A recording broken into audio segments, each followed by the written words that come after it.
Olá, bem-vindo a um novo episódio do podcast Que Não Sai Daqui. Eu sou a Manola e hoje eu tô com um convidado muito especial, o médico veterinário, Dr. Ponan Rubim. Dr. Ponan, muito obrigada por ter vindo. Nada, prazer é todo meu. Vamos falar um pouquinho hoje sobre o que a gente sabe de cachorro e gato aí. Nossa, tem muita coisa pra perguntar. Vambora.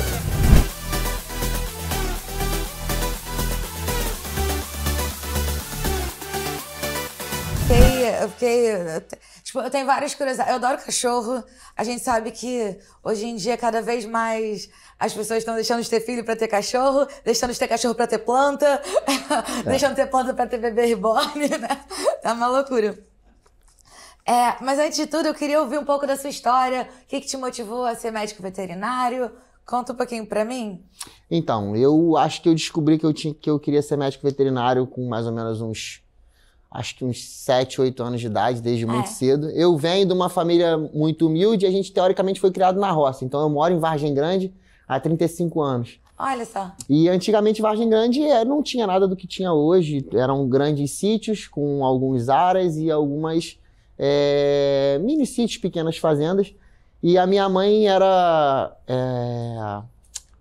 como se fosse um tipo de professora, eu me perdi o nome agora, como se fosse um tipo de professora de uma escola chamada Fazendinha, que era uma escola colada no Aras Pegasus, que é um Aras hoje ainda muito tradicional lá em Vargem Grande. Conheço. E aí eu fui criado lá dentro e o contato com o animal era algo que era rotina no nosso dia a dia. E, cara, foi o que eu falei, pô, acho que é isso aqui mesmo. Ao longo da minha vida eu continuei levando a minha vida em Vargem Grande, então sempre com muito contato com o cachorro, que a gente sempre teve em casa. Mas minha parada sempre foi cavalo. Eu era viciado em cavalo, eu frequentava Aras, ia pro colégio de manhã, chegava do colégio, trocava de roupa e ia pro Aras, e ficava até a noite. E durante muito tempo foi até um problema, porque eu não queria estudar, porque eu queria ser peão de Aras, eu queria andar a cavalo, ser peão profissional.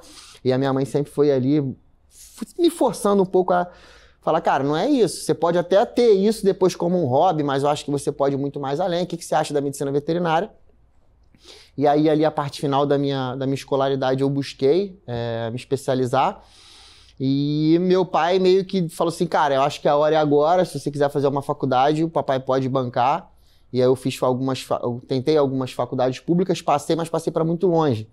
E aí, quando a gente começou a estudar custo, né, ficava mais ou menos o mesmo preço de me manter aqui perto de casa. E aí eu comecei a fazer Estácio, e aí depois me mudei para Vassouras e acabei me formando em Vassouras. Isso vai fazer 13 anos. Caramba!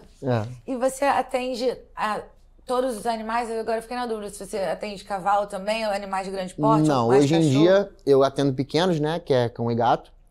Eu terminei uma pós-graduação agora em endocrinologia, mas ainda não tô atendendo mais porque a minha rotina de clínica é muito grande e eu, assim, se eu for colocar hoje a endócrino como parte disso, eu vou ter que abrir mão de um pedaço da clínica, que eu ainda não tô meio disposto a fazer isso.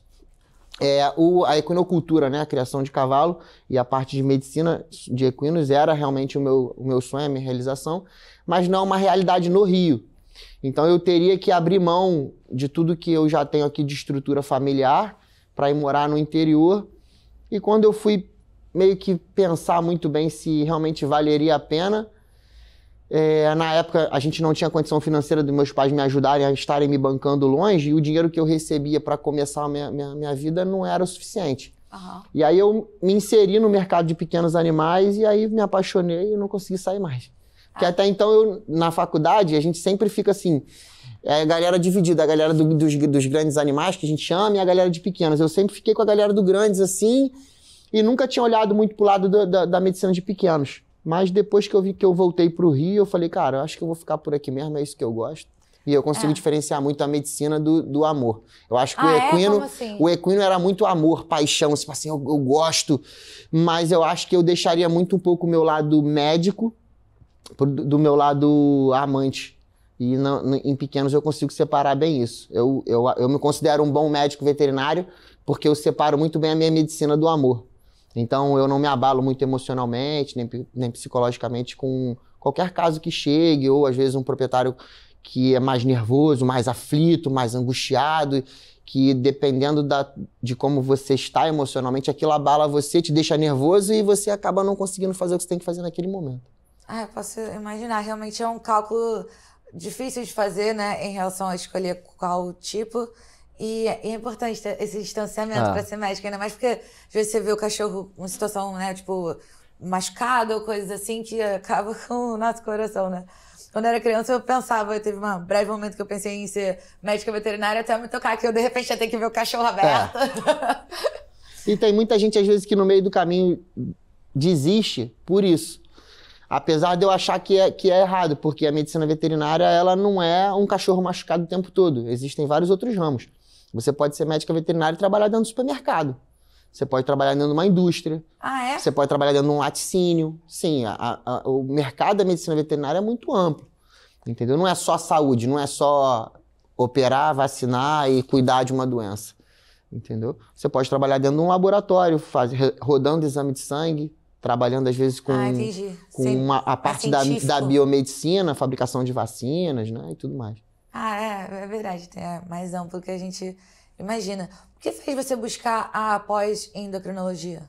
Cara, eu gosto muito de doenças hormonais. Eu sempre fui um curioso da prática hormonal. Né? Como eu sofro de transtornos hormonais, e quando eu fui entender o que era, eu falei, cara, a gente realmente é muito cego.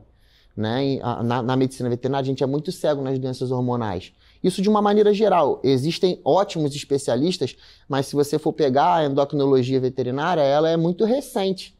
Então, assim, quem começou a endocrinologia veterinária era um veterinário que foi bater de porta em porta da medicina humana. Olha, cara, eu posso participar disso aqui porque eu acho que isso tem a ver com isso, e aí criou-se. Fazer pesquisas voltadas para os animais. Né? Não existia. E como eu sempre fui um apaixonado pela questão dos hormônios, justamente pela minha deficiência, eu falei, cara, eu preciso fazer uma pós, eu acho que todo mundo que é formado em alguma coisa não pode parar de estudar nunca, então a gente tem que estar sempre estudando, porque tem muita coisa que a gente não sabe. E aí eu falei, acho que pensei em fazer nefro, né, que é para mexer com insuficiência renal, as questões voltadas aos rins. Só que aí tem um colega que trabalha comigo que já tinha soltado isso, eu fui falar com ele, cara, eu vou começar. Eu falei, cara, então eu vou fazer endócrino mesmo, porque tem alguma coisa me dizendo que é para eu fazer isso. E aí eu comecei a estudar, e hoje em dia as doenças hormonais, elas são extremamente estabelecidas no mercado pet, né? Como assim? Cara, eu não sei se a gente há muitos anos atrás não tinha conhecimento e não se fechava diagnóstico de doenças, ou se realmente com o passar dos anos, as mudanças alimentares, as condutas de socialização, isso não começou de repente a se manifestar nos animais de uma maneira um pouco mais diferente. A gente vê isso muito nos humanos, né? Eu perguntar se nos animais também essas mudanças de estilo de vida afetam. Eu acredito que tem um resultado direto, afeta sim, principalmente diabetes. Eu ia perguntar isso, qual que é o mais comum? Diabetes? Cara, diabetes é muito comum, hipotireoidismo em cães, hiperadrenocorticismo em cães também é muito comum, e o hipertireoidismo em felinos. É algo extremamente comum. Que aí são doenças hormonais, assim, não são todos os animais que vão apresentá-la, mas é mais comum você ver elas, por exemplo, o hipertireoidismo é mais comum você ver em gato. O hiperadrenocorticismo você vê em cão, né? Que aí é o excesso de produção de cortisol. O hipotireoidismo, que é abaixo da produção de hormônios da tireoide, é muito comum em cães. Golden tem muito, Labrador tem muito. Existem algumas raças que apresentam essa patologia com uma incidência um pouco maior. Mas hoje em dia já é muito comum as doenças hormonais, na verdade, o diagnóstico de doenças hormonais. Né? E aí regula os hormônios eles passam a tomar hormônios para... A gente suplementa todos os que têm necessidade e usam bloqueadores nos outros.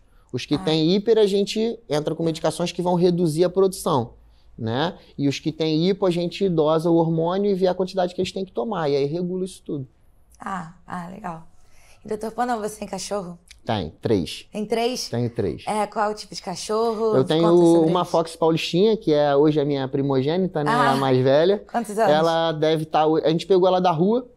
Ela foi uma cadela que foi resgatada lá perto de casa mesmo. Uma cliente minha levou pra mim e foi amor à primeira vista. Falei, me dá essa, vou ficar pra mim. Ela é uma Fox Paulistinha.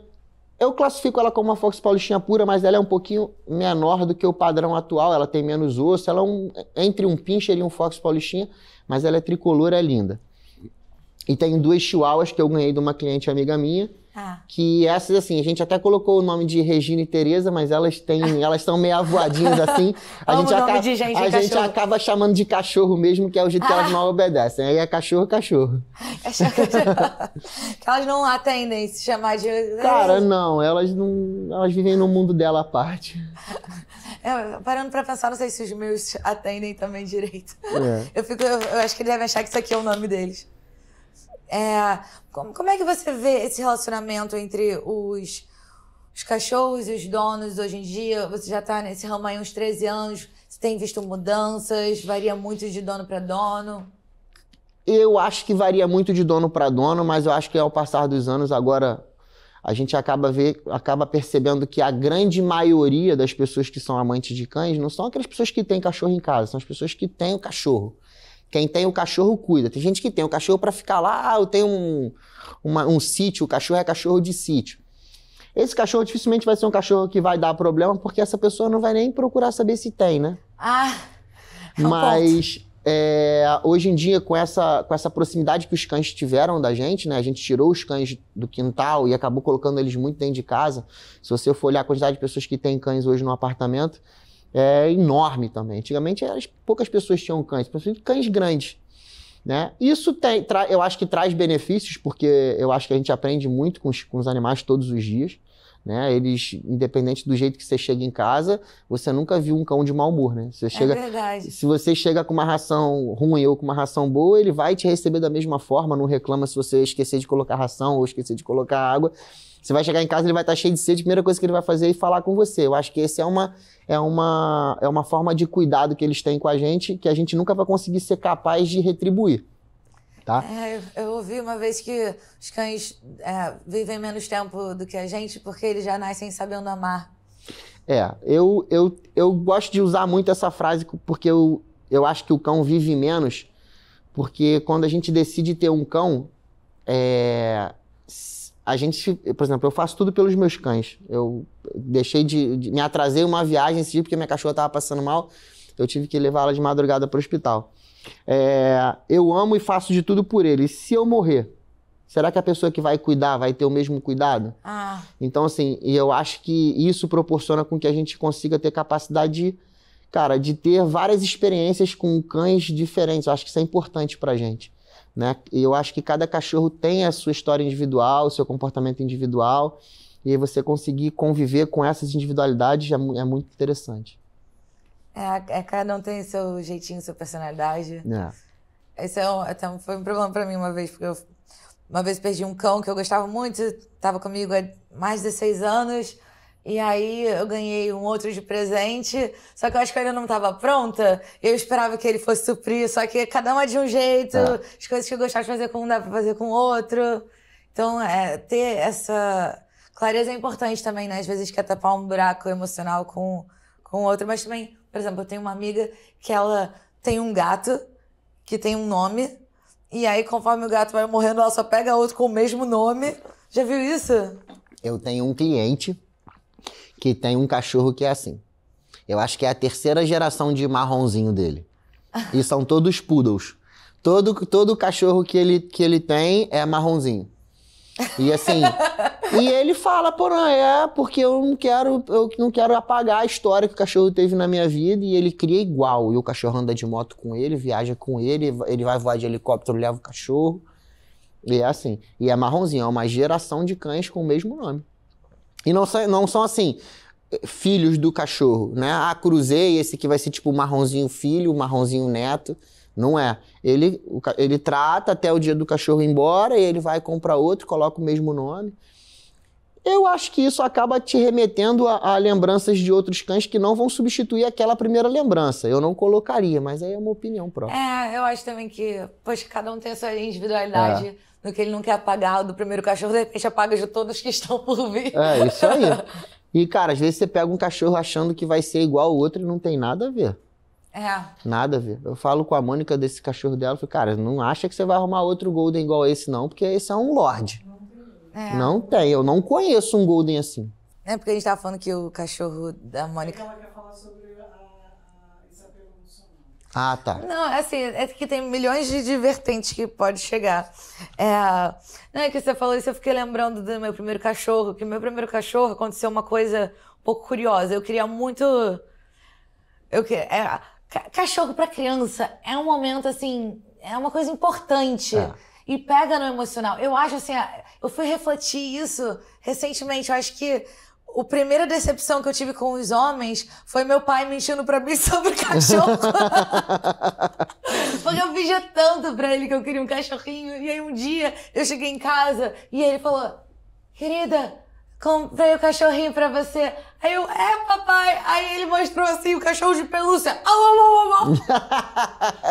Eu chorei tanto. Eu acho que depois de então nunca mais consegui acreditar. Foi uma grande... Tipo assim, eu tava lembrando disso... Pô, me pegou, sabe? Aí eu consegui um cachorro. Eu ganhei depois um cachorro. Ainda era bem novinho, tipo, eu tinha 3, 4 anos. Só que ele era muito agressivo. E eu não sabia disso. Mas eu acho que eu também tratava ele que nem um bebê, sabe? Não me tocava disso. Só que ele era tão agressivo que ele chegou a morder uma professora de alguém do meu condomínio. E aí a gente teve que tirar ele dali. E aí minha mãe botou ele numa instituição que ele podia ficar meio com caseiro, sabe? Com espaço. Só que ele fugiu. E aí quando ele fugiu, ele ficou 3 dias sumido. E aí acharam ele meio machucado, com o pelo, assim, como se alguém tivesse cortado na faca. E mudou a personalidade do cachorro 100%.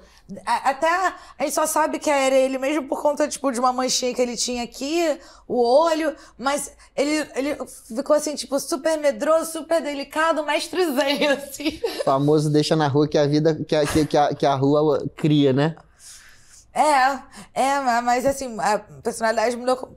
Tem isso, né? O cachorro passa por trauma, deve mudar a personalidade. Pra bom e pra ruim, né? Tem muitos cães, às vezes, que também, se fossem bem criados, não levariam a um ponto de agressividade, né? Isso, hoje em dia, tem sido pauta para outras discussões.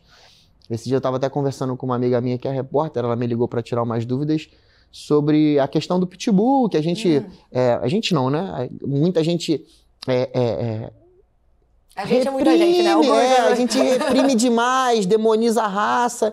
E, cara, não tem nada a ver com isso. O pitbull, a sua grande maioria, não são cães agressivos, só que são cães que têm um poder de causar uma lesão muito grande. Então, se você pega um cachorro como esse, aí você isola, coloca o cachorro dentro do canil, não dá amor, não dá carinho, não dá socialização.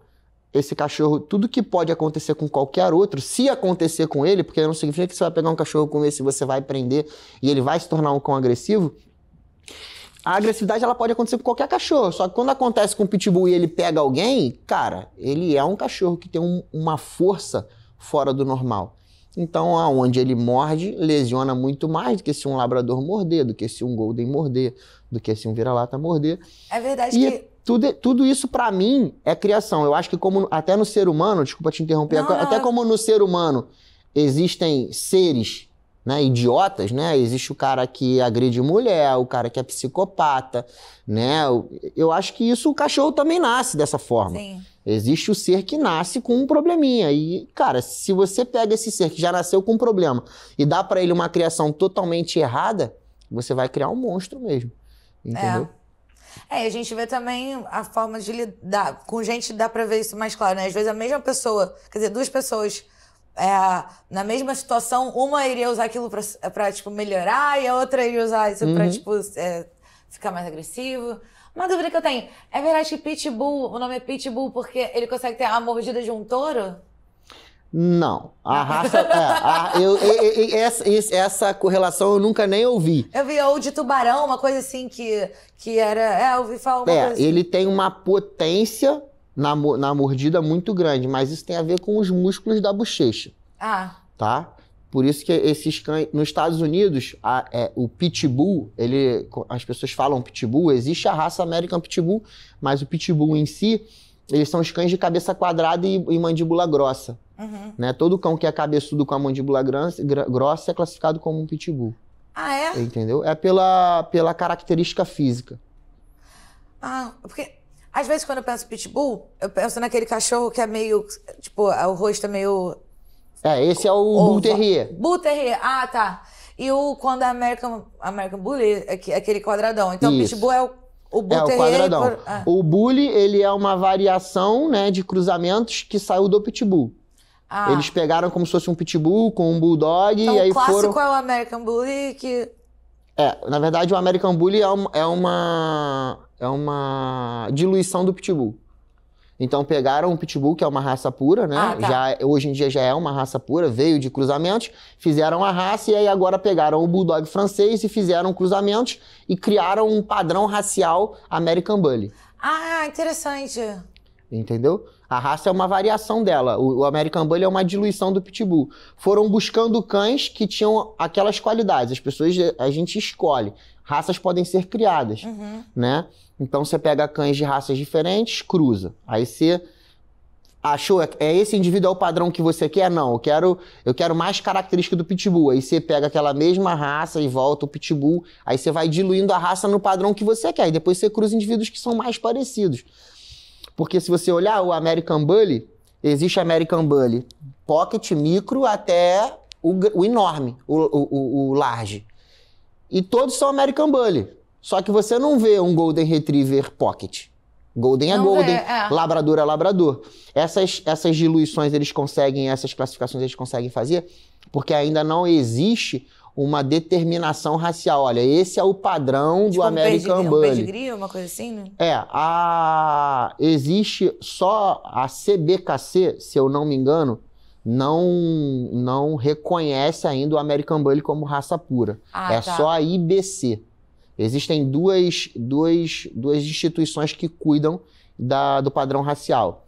A CBKC, se eu não me engano, eu acredito que eu não estou falando besteira, mas a CBKC ainda não reconhece o American Bully como uma raça pura, né? E aí só a IBC, que é uma outra instituição que já aprova. E aí tem todas as distinções.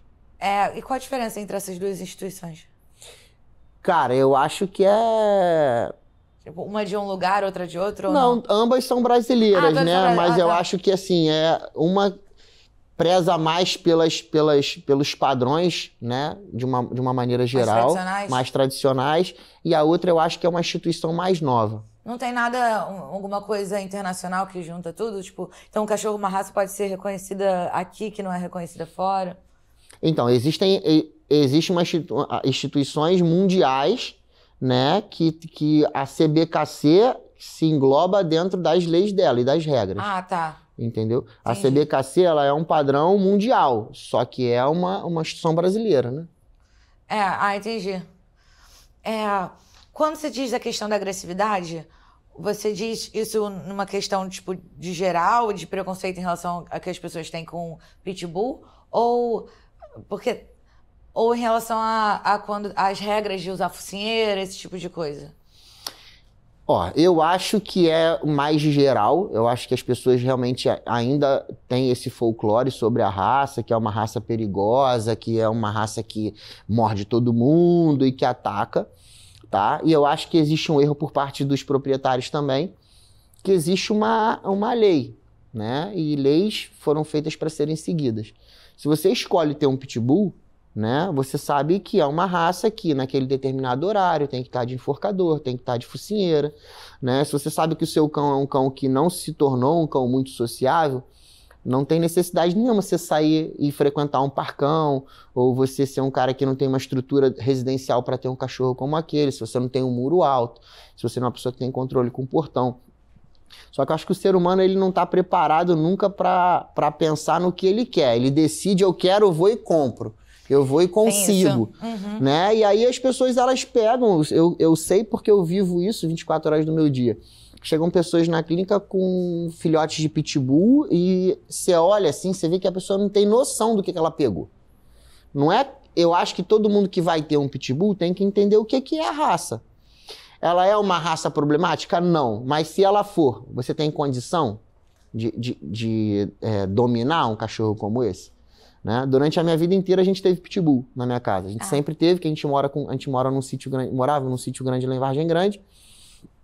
E eu não lembro de uma fase da minha casa a gente sair em pitbull, porque é um cachorro que teoricamente impõe um respeito, né? Eu agora não, né? Tem uns 4 anos, eu presenteei o meu irmão com um cachorro que ele me pediu, um pitbull, um monster, que é um cachorro de quase 45 quilos. Cara, e ele se tornou um cachorro bravo. Ele é bravo, mas ele nasceu bravo. Ele com 4 meses de idade... Dele. Com 4 meses de idade, ele já mostrou pra gente sinais de agressividade. Não com a gente da casa. Com a gente da casa, a gente nunca teve problema em nada. Nem uma olhada diferente, nem uma rosnada, nada. Mas ele não aceita ninguém. Então, a nossa casa virou uma casa, teoricamente, mais sensível, porque a gente nunca teve canil. A gente tem um terreno enorme, a gente nunca teve canil, a gente nunca prendeu o cachorro. A gente recebe visita lá em casa com os pitbulls soltos. E agora não, agora chega alguém, a gente tem que prender.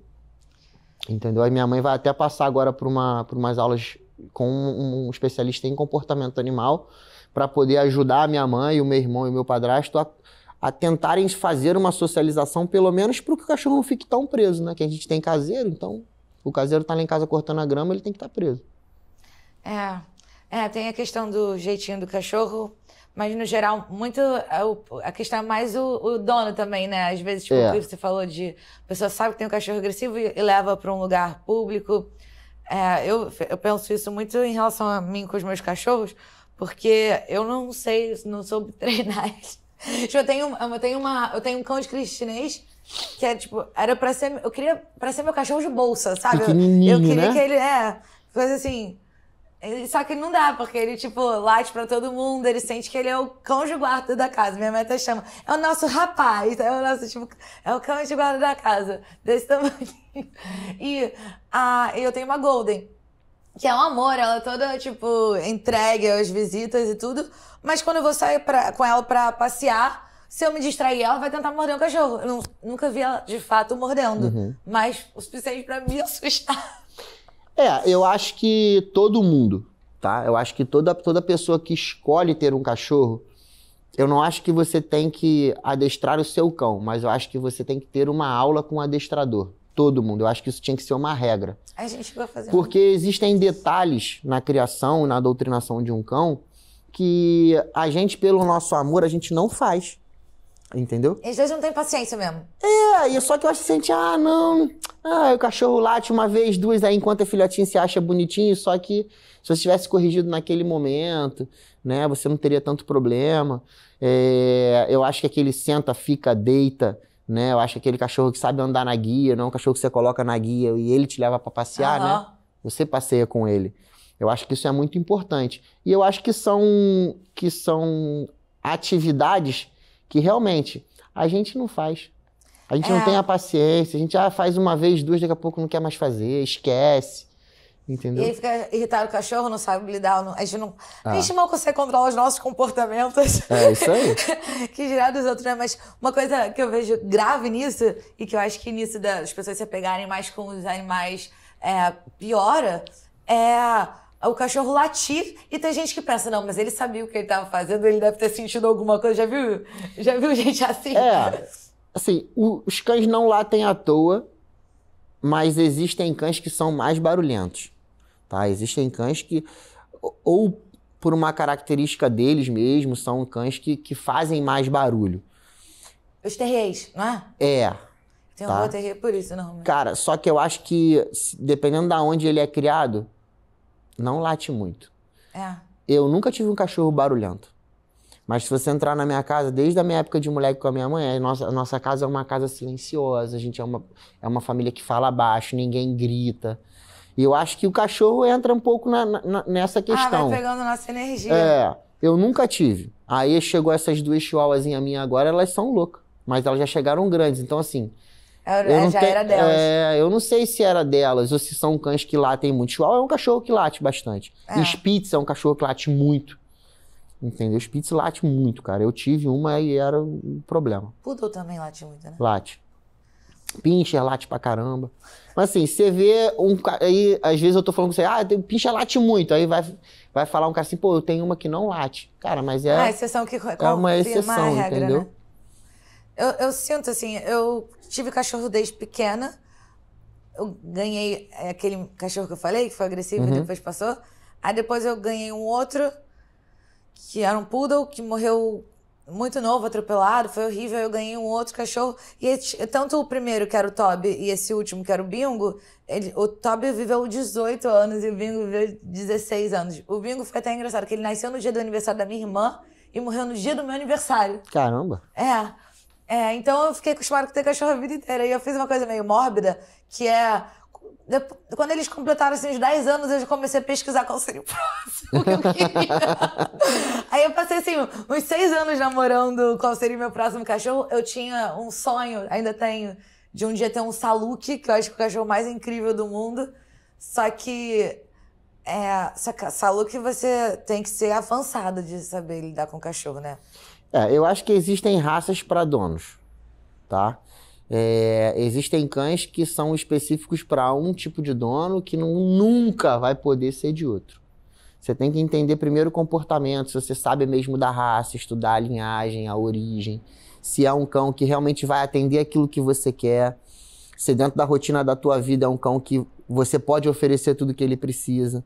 Porque existem cães que, cara, às vezes você espera dele uma coisa que ele não vai te dar. E as pessoas eu acho que elas não têm esse discernimento e nem esse autoconhecimento de ter clareza do que ela quer na prática. Acho que o pessoal vai muito pelo emocional. E eu tava querendo pensar nisso, tipo, de um cachorro combina. Aí, tipo, eu pensei o cão de cristinês porque falam que ele era amigável, que ele fica grudado com dono, não precisa de tanta coisa que nem os galgos, sabe, em relação ao exercício. Só que eu não moro junto com a minha mãe. Aí minha mãe, na mesma época que eu peguei o meu, ela pegou uma Golden, que eu falei que nada a ver, porque ela morava em apartamento e tal. Aí a Golden cresceu, ela tacou pra minha casa. Aí, tipo, não tem como ter um cachorro pra ficar grudadinho comigo na minha bolsa com uma Golden, deixar a Golden sozinha. Aí ficou os dois juntos, então ficou, tipo, um par, assim, inusitado, que um desse tamanho, outro desse tamanho, um ranzinza, a outra é super expansiva. Então não deu pra fazer esse cálculo. Aí o que eu ia te perguntar era isso, assim, tipo, trazer essa reflexão, porque entre comprar e adotar, óbvio que adotar seria a coisa mais generosa, tipo, certa de fazer com o mundo, porque se existem cães que não têm donos abandonados, e em vez de botar um no mundo, vamos pegar um que já tá ali, dá amor e carinho e tudo. Sem contar que eu imagino que essa questão de raça de cão e tal acaba fazendo alguns criadores não serem muito éticos, né? E criar sofrimento. Por outro lado, o teu cachorro, pra estar junto com você a vida inteira, como você tem uma personalidade, um estilo de vida, tem raças que têm mais a ver com aquilo do que outras. Então também faz sentido, às vezes, você fazer essa análise para ver qual que seria, tipo, a mais compatível com você. Essa questão da gente... Eu sou muito a favor da adoção, muito. Eu acho que a gente, sim, tinha que valorizar mais e divulgar mais as questões das adoções, mas essa é uma questão, assim, até mais polêmica. Eu atendo muito abrigo, muito protetor, né? Então eu estou muito em contato com animais que realmente são resgatados e precisam de um lar. Só que eu também atendo muita gente que, cara, quer um cachorro. Só que eu sempre falo assim, quando você decide ter um cachorro, eu acho que, em primeiro lugar, você tem que ter aquilo que você quer. Porque um cachorro não é... para não se tornar algo descartável. Sim. Então, se você quer um cachorro e você tem a vontade de adotar um cachorro, adote e dê o seu melhor para ele. Porque não adianta você assim, cara, eu quero um cachorro, mas, poxa, eu queria um labrador, mas, pô, minha amiga tá pedindo pra eu adotar um porque tava lá. E aí tu adota, e aí o cachorro não é nada daquilo que você quer, aí você... Tá chateado. Entendeu? Até porque você tá botando pra sua família, né? Isso, eu acho que se você quer ter um cachorro e você quer adotar, adota. Agora, se você quer ter um e quer comprar, compra. Compra porque, cara, é aquilo que você quer, é aquilo que você escolheu, é um presente que você tá se dando, é um presente que vai durar pelo menos uns 12, 13, 14, 15 anos, né? E é um presente que depende de você 24 horas. Não é uma parada assim, vou deixar guardado aqui essa semana que eu não vou usar. Não dá. Então, a partir do momento que você deseja ter alguma coisa, um cachorro, você tem que entender que, cara, ele vai te dar trabalho durante um determinado tempo e ele não é descartável. Muita responsabilidade. Cara, acontece muito, com muita frequência, pessoas que adotam animais em feiras de adoção, porque foi lá, achou bonitinho, o cachorro tá legal, é lindo, tá com o filho, se emociona, pega, aí você vê assim, uma semana depois, devolvendo, porque ele late. porque ele tá fazendo cocô e xixi dentro de casa. Cara, vai fazer, o cachorro veio de um abrigo, tá se adaptando a você. E isso acontece com muita frequência. Então, eu sou sempre a favor de você fazer aquilo que você tem vontade. Se você quer adotar, se você quer ir um pouco mais para a questão do social, eu acho irado. Tem vários cães que precisam realmente serem adotados. E dentro de abrigos existem vários cães que, de repente, aquilo tudo que você precisa e tá lá dentro. Entendeu? Então, o que você acha é o que vale pegar o cão que você vai ter paciência de cuidar. Que é aquilo que você quer ter. Entendeu? Porque a paciência você vai ter que ter independente de qualquer um que você escolha. Porque todos eles vão fazer xixi no lugar errado. Todos eles vão destruir alguma coisa dentro da sua casa. E essa paciência a gente tem que ter. Senão você chega do trabalho estressado, o cachorro comeu tua sandália a cara, você, meu Deus! E bota no chão, porque você não tem como apertar, né? Mas essa é uma questão realmente assim, eu já conversei sobre isso com outras pessoas, né? Às vezes na mesma oportunidade que a gente está tendo. E a gente sempre chega ao mesmo resultado. É muito importante a adoção, mas é muito importante também você fazer aquilo que você realmente quer. Pra depois não falar assim, aí deixa o cachorro de lado. É importante mesmo. E sobre essa questão dos cães serem de suporte emocional, você tem visto as pessoas com mais cães, assim, oficialmente suporte emocional? Oficialmente é mais difícil, existe bastante, né? Mas é mais difícil eu pegar na minha rotina. Eu sei que existem, que eu tenho colegas que realmente acompanham cães que são de suporte emocional. Hoje, você tem muito cão que é dependente emocional do dono, como na grande maioria das vezes o dono também é dependente emocional do cão. Então não é o suporte, é dependência. É dependência. O suporte emocional vai para as pessoas que realmente assim, têm uma síndrome do pânico, né, uma depressão, e são pessoas que têm aquele indivíduo, né, aquele animal como, cara, é o meu remédio, entendeu? Esse para mim são os cães de suporte emocional. Que ao longo do tempo, você vai ver que eles vão se estabelecer de forma muito mais rotineira, né? Existem cães hoje em dia que já são autorizados a embarcarem em avião, na cadeira, quando é suporte emocional. É uma lei Sempre, não? Tipo, todo cachorro de suporte emocional pode ir com você dentro do voo ou não? Pode, mas aí a legislação é muito diferente, porque você acaba tendo que ter um monte de documento. Se você for fazer uma viagem correndo para São Paulo, você tem que ir no veterinário correndo, pegar testado disso, testado daquilo, para poder embarcar com o teu animal. E você tem que ter os teus documentos em dia, né? Tem que ter um psiquiatra atestando, um médico atestando que realmente o cachorro é de convivência. Só que nem todos os ambientes permitem ainda que entre, né? Então, assim, existem ambientes que mesmo com você, com aquilo tudo, eles não vão permitir que você entre. Assim, permitiria um cachorro, tipo um cão-guia, mas não um cão de suporte emocional? Mas porque o cão-guia já é um cão de serviço, né? Ele é o olho da pessoa. O cão de suporte emocional, ele ainda é bloqueado em algumas atividades. A minha mãe tinha uma cadelinha de suporte emocional e não deixaram entrar no banco. Entendeu? Não pode, é regra, mas daqui a pouco isso vai cair. Entendeu? A gente vê com uma rotina maior agora as pessoas querendo criar leis que permitem o trânsito de animais maiores realmente dentro das cabines, porque antigamente cães com mais de 10 quilos eles só eram despachados, você tinha que despachar igual carga. Só que a gente já viu esses problemas todos, agora criaram aquela lei do Joca, né? Qual que é essa? Que é do rapaz do cachorro que ia viajar acho que para Goiás, e erraram o voo, foi para o Nordeste, depois tiraram o cachorro lá do avião no Nordeste, deixaram na caixa no sol, e aí quando foram olhar, o cachorro veio a óbito. Então, assim, tomou uma repercussão muito grande, né? E realmente, será que a gente vê como é que o ser humano trata a mala, né? Naqueles videozinhos, né? O cara joga a tua mala. Né? E a caixa, como é que a caixa é transportada? Será que se preocupa com a descompressão do suporte de carga? Né? Com o cachorro lá dentro. Alguém já viajou ali dentro? Qual a quantidade de barulho que faz? Né? Ninguém viajou ali dentro. É claro, é escuro, né? É frio, é quente. Qual o controle de temperatura que tem? Ninguém sabe. E, cara, pra muita gente é o filho que tá ali dentro. Sim. Pra muita gente pode não ser, mas hoje em dia eu não viajaria com os meus cães numa carga. Se eu tiver que ir daqui pro sul, vamos de carro. Demora 5 dias, mas vamos. Eu não vou botar.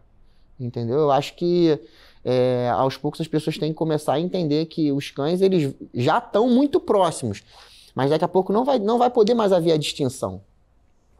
Porque, cara, 24 horas você entra no shopping, hoje todo mundo tem um cachorro passeando. Todo mundo.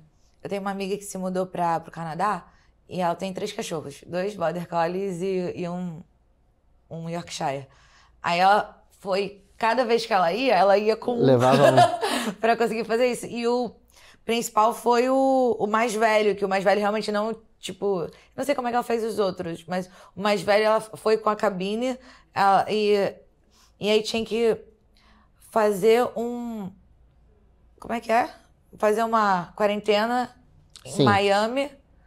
Ficava o cachorro sozinho uma semana de quarentena, para depois ela conseguir com o cachorro pro Canadá. Cada país tem a tua legislação de entrada, né? Na grande maioria de todos os países, eles exigem a você um atestado de saúde de um médico, atestando que não tem doença nenhuma, a carteira de vacina das vacinas obrigatórias, que é a múltipla, né? Que é a V10, e a vacina de raiva. E a grande maioria dos países exigem a certificação de realmente que o seu animal tem anticorpo para raiva, né? Então a gente faz na titulação para anticorpos da raiva. Isso geralmente os documentos que eles exigem. Mas tem um custo muito elevado, a titulação da raiva. E quando você não faz, tem países que não exigem, se eu não me engano, os Estados Unidos hoje em dia não te exige mais, mas ele te obriga a fazer a quarentena. Ah, entendi. Entendeu? Se eu não me engano, é por isso que ela fez a quarentena lá. Ela provavelmente não fez o exame aqui, né? E aí chega lá, faz a quarentena. Ah, faz sentido. Entendeu? E ainda sobre essas raças de cachorro, você acha que, tipo, algumas raças não deveriam existir? Tipo, aquelas que o focinho, o que já tá um problema... É muito ruim perguntar isso na publicação. Sim. Não que eu não acho que não deveriam existir, mas eu acho que ela não foi feita daquele jeito. Ah, é? Como assim? Eles deviam ter, há muito tempo atrás, um pouquinho mais de focinho. Provavelmente. Porque existe uma necessidade do cachorro ter fuço. Claro. Né? Primeiro, para ele esquentar ou resfriar o ar que está entrando nos pulmões. Né? Isso faz sentido porque o cão não transpira pela pele. Então, quando ele respira um ar quente, né? Tem que estar no ambiente. O ar está muito quente, ele ao passar ali pelo início dos seios nasais e pela narina, ele já vai perdendo temperatura para chegar no pulmão numa temperatura um pouco mais baixa e não superaquecer. Esses cães tendem a superaquecer justamente porque o ar que ele respira entra diretamente na temperatura que está para dentro do pulmão. E a forma com que os animais têm de trocar calor com o ambiente é aumentar a frequência cardiorrespiratória. Quanto mais ofegante ele fica, mais calor ele coloca para fora. Mas automaticamente mais sobrecarga gera o coração. Então daqui a pouco chega um momento onde ele não tem mais fluxo. E aí ele hiperaquece. Entendeu? Se eu falar para você que eu não acho que deveriam existir, eu acho que deveria. Eu não sou a favor da extinção da raça. Eu sou a favor do consentimento e da inteligência da pessoa que escolhe em ter, saber as limitações do cão que ela está pegando. É mais uma vez aquilo que eu te falei. É a gente entender o que a gente quer. Eu acho que você não pode querer um bulldog francês e levar ele para passear no Rio, no nosso verão. Sim. Entendeu? Eu acho que você não pode ter um bulldog francês e morar num ambiente, numa casa quente e não ter um ar-condicionado para esse cachorro. São um preço que paga para ter aquela raça. Entendeu? Dificilmente você vai ver um bulldog francês, um pug, um shih tzu, né? Ou American Bully desses menores que mora num apartamento que o dono tem essa consciência. Você não vai ver isso dá problema. Isso é verdade.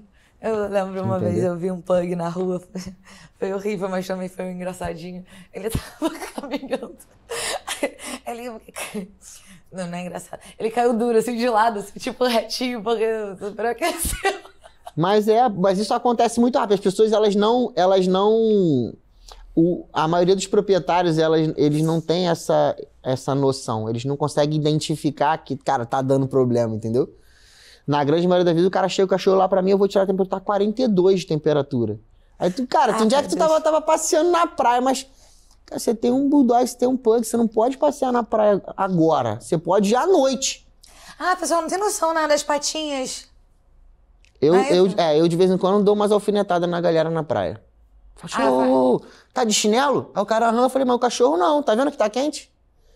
Aí, né, eu falei, isso tem que falar mesmo, que as pessoas, tipo, são ignorantes mesmo. O meu cachorro, o meu cão de crista chinês, é o Salvatore. Aí eu gostava, porque ele parecia meio rockstar e tal, né? Porque a ideia era que ele ia ser versão hairless, que só ia ter cabelo na crista, nas patinhas, no rabinho. E aí, quando eu recebi ele... ele tava na promoção, que ele já tinha uns 6 meses. Aí, beleza, vamos lá. Mas ele não é da Shopee, não, né? Ele eu tava animada pra receber ele em casa e tudo. Eu fiz lá a minha pesquisa na medida do meu conhecimento, que é pouco. Aí foi um canil em Abu das Artes, veio de táxi. Fui pegar o cachorrinho. Era um filhotinho assim, desse tamanho. E com a orelha fachadinha pra ficar pro alto. Aí, tipo, a primeira coisa que eu peguei, nossa, eu tenho a pele áspera pro filhote. Aí, tá bom, né? A mamãe ama assim mesmo. Aí, tipo, lá pelas tantas, ele foi começando, tipo, passou uma semaninha.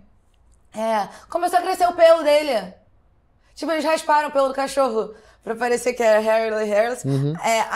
Aí depois eu descobri que, na verdade, existia uma terceira tipo, porque eu já sabia que o cão de crista chinês tinha a versão powder puff e a versão hairless, e que sempre o cruzamento tinha que ser com as duas pra garantir a saúde da raça. E aí pode sair, tipo, né, as versões.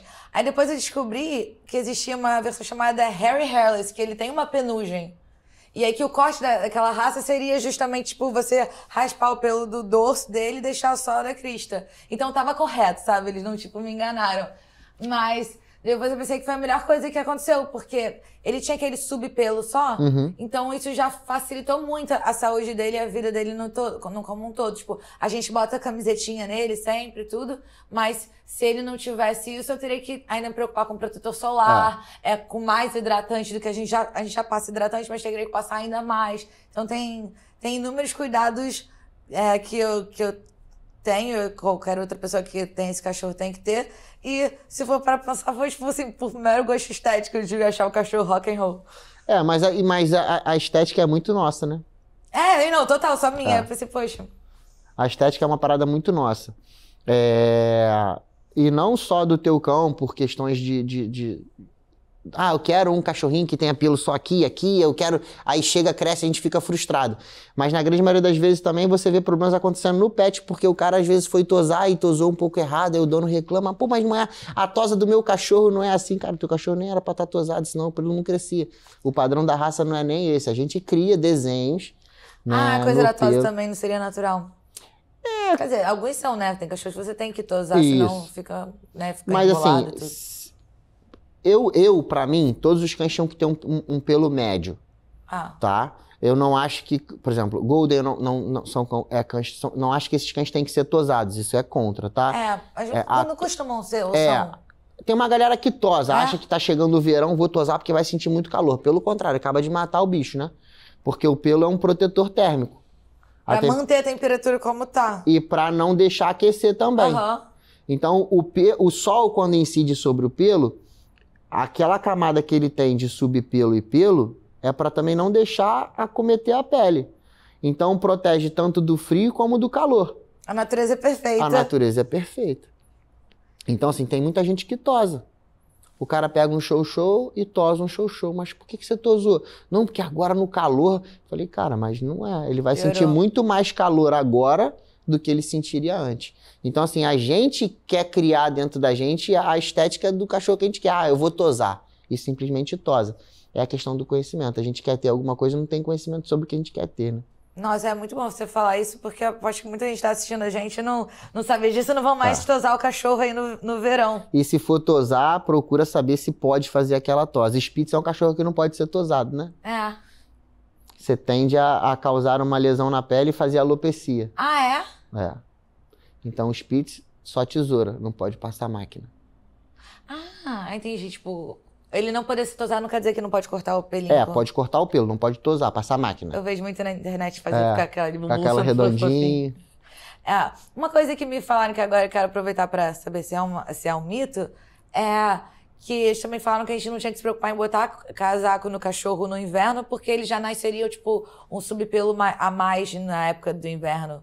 Não, isso é mentira, mito. É mito. Existem raças, né? E existem idades que você precisa melhorar o controle da temperatura. Por exemplo, filhote, eles também têm deficiência na termorregulação. Vamos lá, um chihuahua, um dachshund, né, um tekel, que é aqueles salsichinhas, são animais de pele muito fina e uma camada de pelo geralmente menor. São cães que sentem muito frio. Esses animais você pode colocar roupinha, né? Cães idosos sentem muito frio. São todos? Não. Esses cães da mesma raça tendem a sentir mais frio. E existem sintomas que você vai ver, né, percebendo, olhando o seu cão diariamente, que vão te demonstrar se ele está com frio ou não. Então, aquele tremor muscular curto, extremidades das patas muito fria, narina muito fria, orelha muito fria, né, isso tudo já são indícios. Então, assim, não é uma besteira você colocar roupa. Eu acho que não tem necessidade de você pegar um Golden Retriever, um Bernese, né, esses cães, um Chow, esses cães que já têm uma cobertura de pelo muito grande, e colocar uma roupa. Mas tem necessidade, sim. Isso, quase todos os cães pequenos, né, eles podem colocar uma roupa por necessidade. Pinscher é um cachorro que quase não tem pelo. E sente muito frio. Sentem muito frio. E realmente, pelo que você falou, dá pra você medir isso. E ver de caso a caso, né? E tem gente que não quer colocar roupinha porque o cachorro não se adapta muito bem à roupa, coloca uma coberta na caminha, faz uma casinha pra ele, isso tudo pode. As minhas duas chihuahuas não usam roupa, mas dormem embaixo da coberta. Entra, igual um ninho, fica só o olhinho do lado de fora e o nariz. Eu tô Panã. Então tá, a gente decidiu qual cachorro que a gente vai pegar. Quando é que começa a treinar? Então, o primeiro treinamento eu acho que começa nos primeiros meses de vida. Eu acho que a partir de uns 90 dias de vida, o seu animal já pode ser treinado. Eu acho que é a primeira fase do treinamento, né? Que é aquele treinamento em casa, porque na grande maioria das vezes, com 90 dias, esses animais vão estar terminando o seu processo vacinal, na grande maioria das vezes, e aí, se já estiver terminando todo o processo vacinal, a gente já pode começar a fazer um treinamento externo. Mas antes disso, um treinamento muito interno. O uso da coleira, ele faz parte de um adestramento, né? Então, desde filhote. Então, você ensinar o teu cachorro a usar uma coleira é muito importante. Ensinar a sentar, a andar, a deitar, a ficar, são atividades que ele pode aprender sem sair de casa. Entendeu? Então, eu acho que quanto antes você começa um adestramento, melhor e mais preparado você vai ter um cachorro na hora que você puder ir à rua, tiver que levar um veterinário, a forma que ele se comporta com outros cães. Então, fica, deita, vem, isso, coisas que o cachorro de 3 meses já pode aprender. Já pode aprender. Imagino que também a questão de ir no banheiro no lugar certo. Também o adestrador te ensina. E é muito importante, o que eu ouço que é muito importante, você criar uma rotina pro cachorro. Sim. Isso é uma coisa que eu vi que eu nunca vi isso. Mas é bem verdade que eu acho que eu deixo meus cães muito à vontade. Mas eu vi falar que você pode treinar o cachorro pra, tipo, agora você vai ao banheiro. E ele ir. Então, na verdade, essa questão de você ordenar e ele ir, eu acho mais difícil. Mas quando a gente fala de rotina, existem cães que o proprietário sai de manhã, o cachorro não faz xixi nem cocô dentro de casa. Ele desce de manhã, o cachorro faz xixi e cocô, sobe. E desce à noite, faz xixi e cocô. Passa o resto do dia segurando. Isso é a rotina. E tudo bem fazer xixi só 2 vezes por dia? Cara, dependendo da rotina, sim. Né? É o que a gente mais vê de forma realista. Isso é o que a maioria da população vai conseguir entregar pro seu cão quando você mora no apartamento. Eu acho que todo mundo tem que ter dentro de casa, quem mora num apartamento, um ambiente preparado para que, se esse animal ficar apertado, ele possa fazer xixi. Por exemplo, uma varanda com tapete higiênico, né? Uma areia, um pedacinho de grama, alguma coisa que ele possa ir ali caso precise. Entendeu? Mas o adestrador te sinaliza muito isso também. Os meus são uma negação. Eles saem 2 vezes por dia, passeiam bem e tudo, mas eles fazem xixi em tudo. Isso aí já é doutrina. De repente faltou um adestrador ali ou um pulso mais firme teu. E assim, o Salvatore, então, tipo, isso aqui é meu, isso aqui é meu, isso aqui é meu, é tudo meu.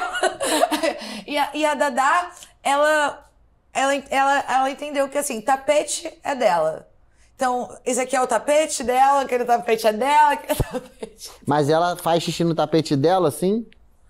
Aí é bem verdade que acho que a gente nem tem o tapete dela, porque ela tem a área externa de casa, então supostamente eles podiam sempre fazer na área externa.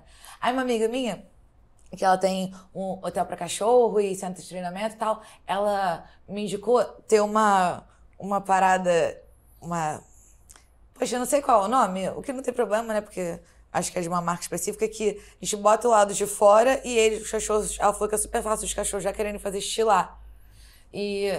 É uma caixa sanitária, não é? É uma caixa com estrado em cima, assim. É, uma coisa assim. Aí quando eu for ver, meu cachorro tá dormindo lá. Eu realmente sou... Acho que... Claro que eu sei que o erro é 100% meu, mas fica difícil. E o Salvatore, tipo, a gente tá lá. Eu não durmo com eles, não. Mas eu vou ver TV com eles. Aí, eu normalmente deixo eles na cozinha pra dormir. Só que eles ficam, tipo, se fingindo de morto, né, pra não descer. Aí, às vezes, eu deixo eles lá na salinha de TV e vou pro meu quarto. Aí ele só faz depois, assim, tipo, no final do dia. Tipo, teve uma vez que sei lá, se eu deixo a porta aberta, ele... É no segundo que eu me distraí, sabe? Que ele faz. Às vezes faz mais por uma questão pra te chamar a atenção mesmo. Tem muito isso. Eu preferi meu outro cachorro, que ele matava um gambá e botava na porta de casa. dava menos trabalho. Hoje meu gato me deu um calango de presente, um camaleão. Ele entrou com ele na clínica vivo, tá? A janela tava aberta, ele pulou e me entregou na minha mesa, em cima do computador. Mentira! Assim. Eu falei, caraca, cara, tu pegou o calango aí, peguei e soltei. E o calango tava vivo? Tava, ele só pegou na boca pra me dar. Ah, que fofo. Isso é mais gentil, eu acho. Eu chamo uma atenção melhor. Tem gato também, então? Eu tenho na clínica 2 gatos. Moram comigo lá no consultório. Na verdade, eles são os seguranças do consultório, né? São 2 resgatados. Os 2 apareceram lá e aí eu cuidei. Todos os gatos que eu tive também eram assim. Eu não fui procurar eles quando viu, né? Tava lá. A minha irmã tinha um que... A minha irmã era arquiteta. Quer dizer, ela é formada em arquitetura, mas aí, tipo, virou pra coisa de design e tecnologia. Ela mora fora. Ela é diretora de produto de um aplicativo ótimo e tal.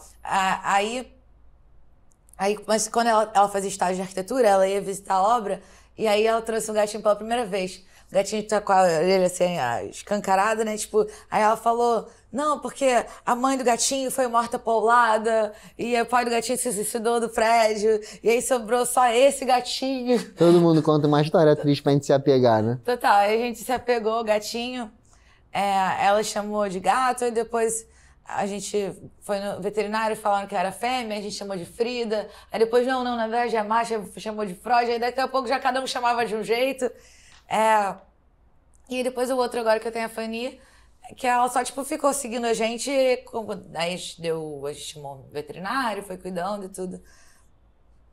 E o mais engraçado foi o gato da minha vizinha, que eu sabia de quem era a dona. E ele, tipo, começou a ir na minha casa todo dia, 7 horas da noite, pra pedir comida pra mim. Eu não sou sua!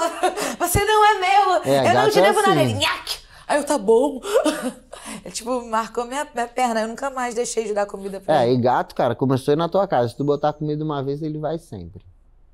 Se você não quiser, não deixa a comida do lado de fora. O problema é que eles vão, eles já chegam, aí te olha, aí mia, aí tu, ai meu Deus, tá com fome, aí você bota, que a gente fica com pena. Depois nunca mais vai embora. Difícil. É verdade. Então, olha só, se você falou que o treinamento de banheiro, de senta, fica, vai, começa com 3 meses, se já terminou as vacinas, já começa a socialização, é isso, né? Ou tem mais alguma coisa que precisa? Isso. Esse é o mundo perfeito, né? Se você conseguisse, se todo mundo conseguisse fazer seguir essa rotina, né, e essas etapas, a gente teria vários problemas resolvidos. O problema é que a gente não quer, porque a gente não quer, na grande maioria das vezes, é porque a gente não quer gastar, acha que a gente é capaz de fazer, e só que existe um profissional para aquilo, e ele é muito mais capaz do que a gente, e vale muito a pena o investimento. E também tem que deixar ele treinar a gente, né? Na verdade, o principal é treinar a gente, que é pra gente poder ser consistente com o cachorro. Mas é difícil, né? Porque, tipo, claro que ele não vai acertar de primeira. Sim. E eu sinto que as pessoas estão muito impacientes mesmo. Não só com o cachorro, com o filho também, né? Prefere já dar um iPad do que, tipo, se dar o trabalho de fazer o que Educar é difícil, né?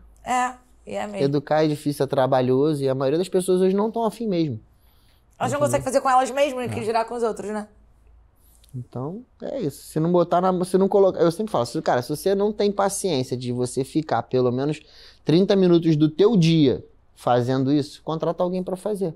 Que aí o cara vai fazer durante 10, 15, 20 dias, depois ele pega você, te ensina em 1 hora e aí resolve o teu problema. Um adestrador funciona assim. Depois eu Porque ele ensina primeiro o cachorro, depois ele pega o dono e ensina o dono. Ó, é assim que faz, ó. Faz agora desse jeito pra eu ver. Aí ele fica lá 1 hora, você fica 1 hora fazendo e provavelmente o cachorro só precisa de um pulso firme.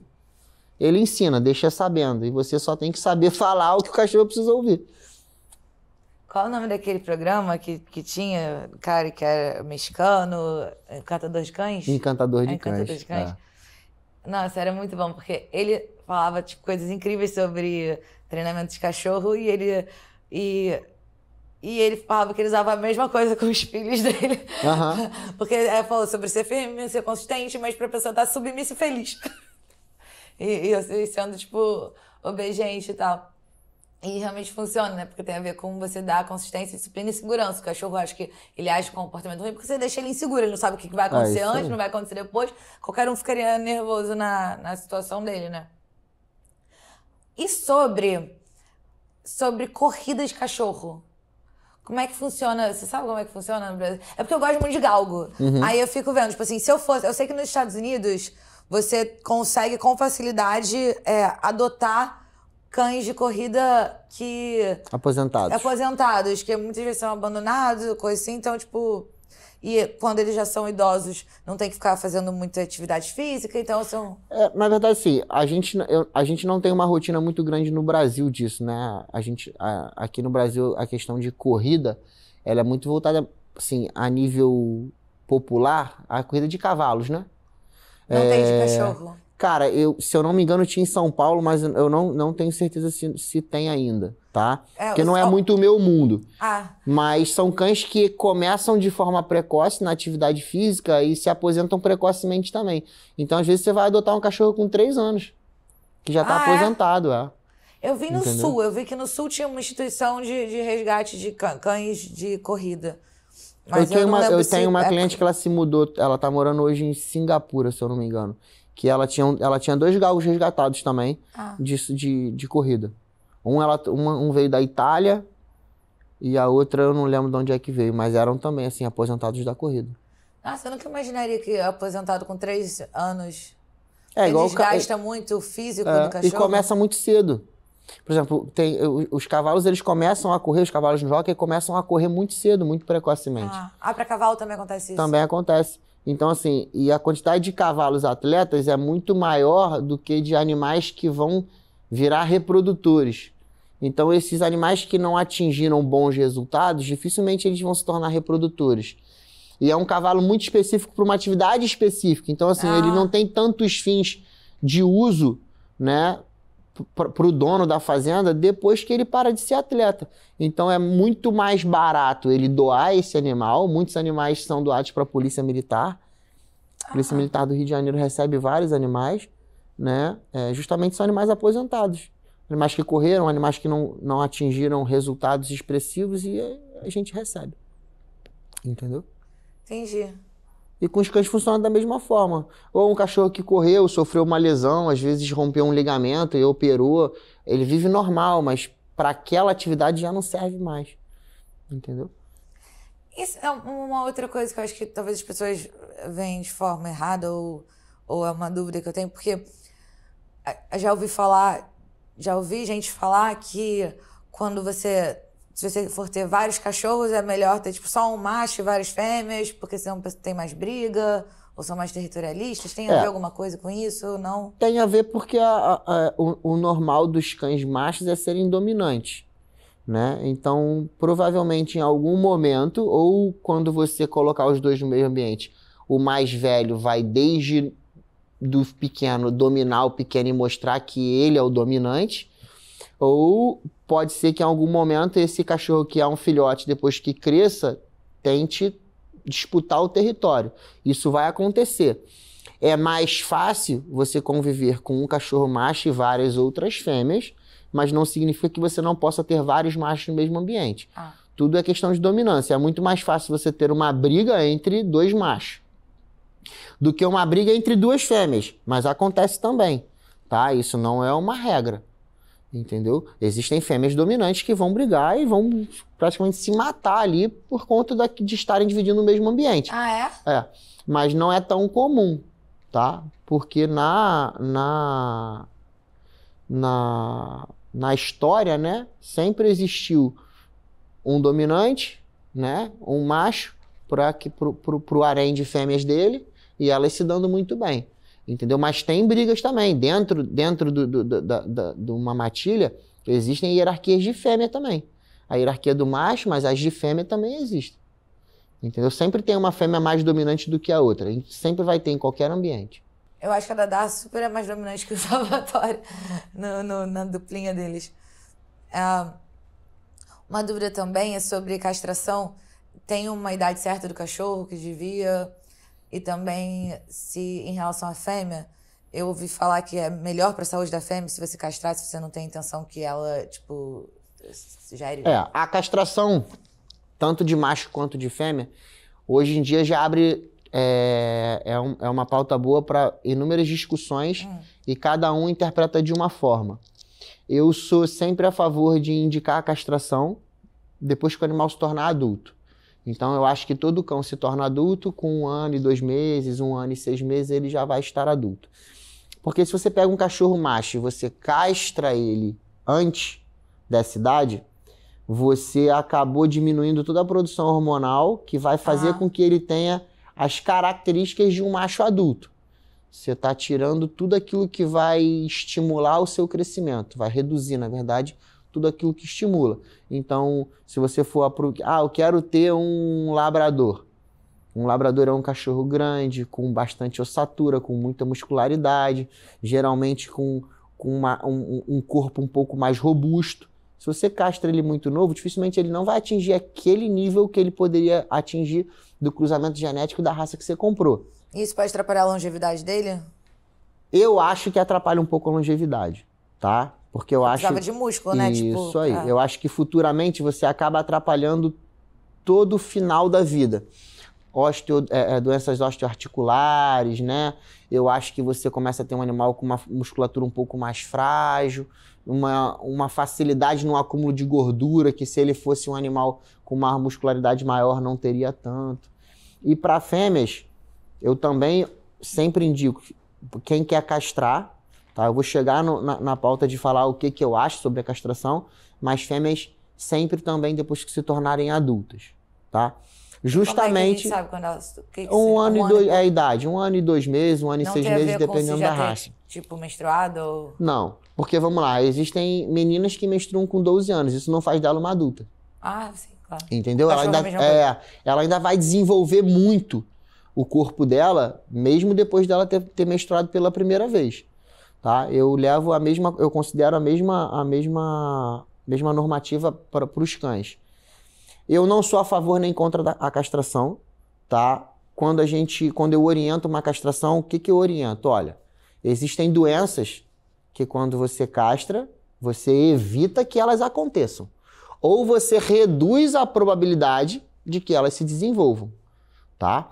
Então, por exemplo, se você castra um cachorro, quais são as principais doenças que um cachorro adulto vai ter? Hiperplasia de próstata, que é o aumento da próstata, e tumores testiculares. É o mais provável. É o mais provável que tenha. Ponan, então se eu castrar, isso não vai acontecer. Não, isso não vai acontecer. Mas e se eu não castrar? Eu não sei se vai. Pode ser que aconteça e pode ser que não aconteça. Não é porque você não castrou que o teu cachorro vai ter hiperplasia de próstata. Não é porque você não castrou que o seu cachorro vai ter tumor de testículo. Não é uma matemática, não é uma certeza. Você reduz a possibilidade de, mas você não posso garantir que não vai ter. Mas pelo que você está falando, então, se você não tem intenção que o seu cachorro reproduza, tem vantagens em castrar e não tem desvantagens em não castrar. Quer dizer, tem desvantagens em castrar. Se você entender que existem doenças que podem ser que apareçam, eu não acho que isso é uma desvantagem. Entendeu? Tá? Eu acho que... Fêmea...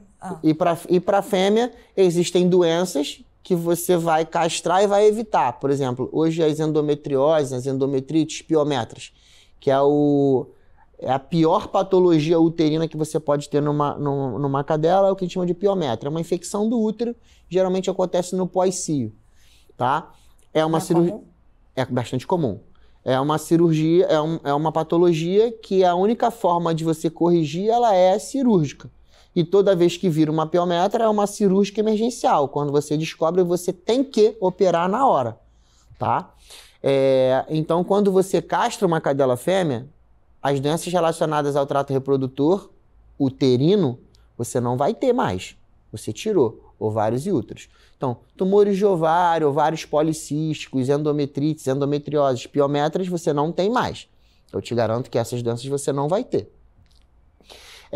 Tumores de mama, geralmente cadelas não castradas, têm uma maior probabilidade de desenvolverem esses tumores de mama. Por quê? Porque é comum hoje os crescimentos neoplásicos, as neoplasias, os tumores, as diferenciações celulares em células que são deficientes ou células problemáticas, que são as neoplasias. Quando você tem hormônio, o hormônio ele é o principal estimulante do tumor, da célula neoplásica. Então, quando você castra, não significa que nenhuma célula vá se transformar numa célula neoplásica, mas ela vai ter menos incentivo ao crescimento.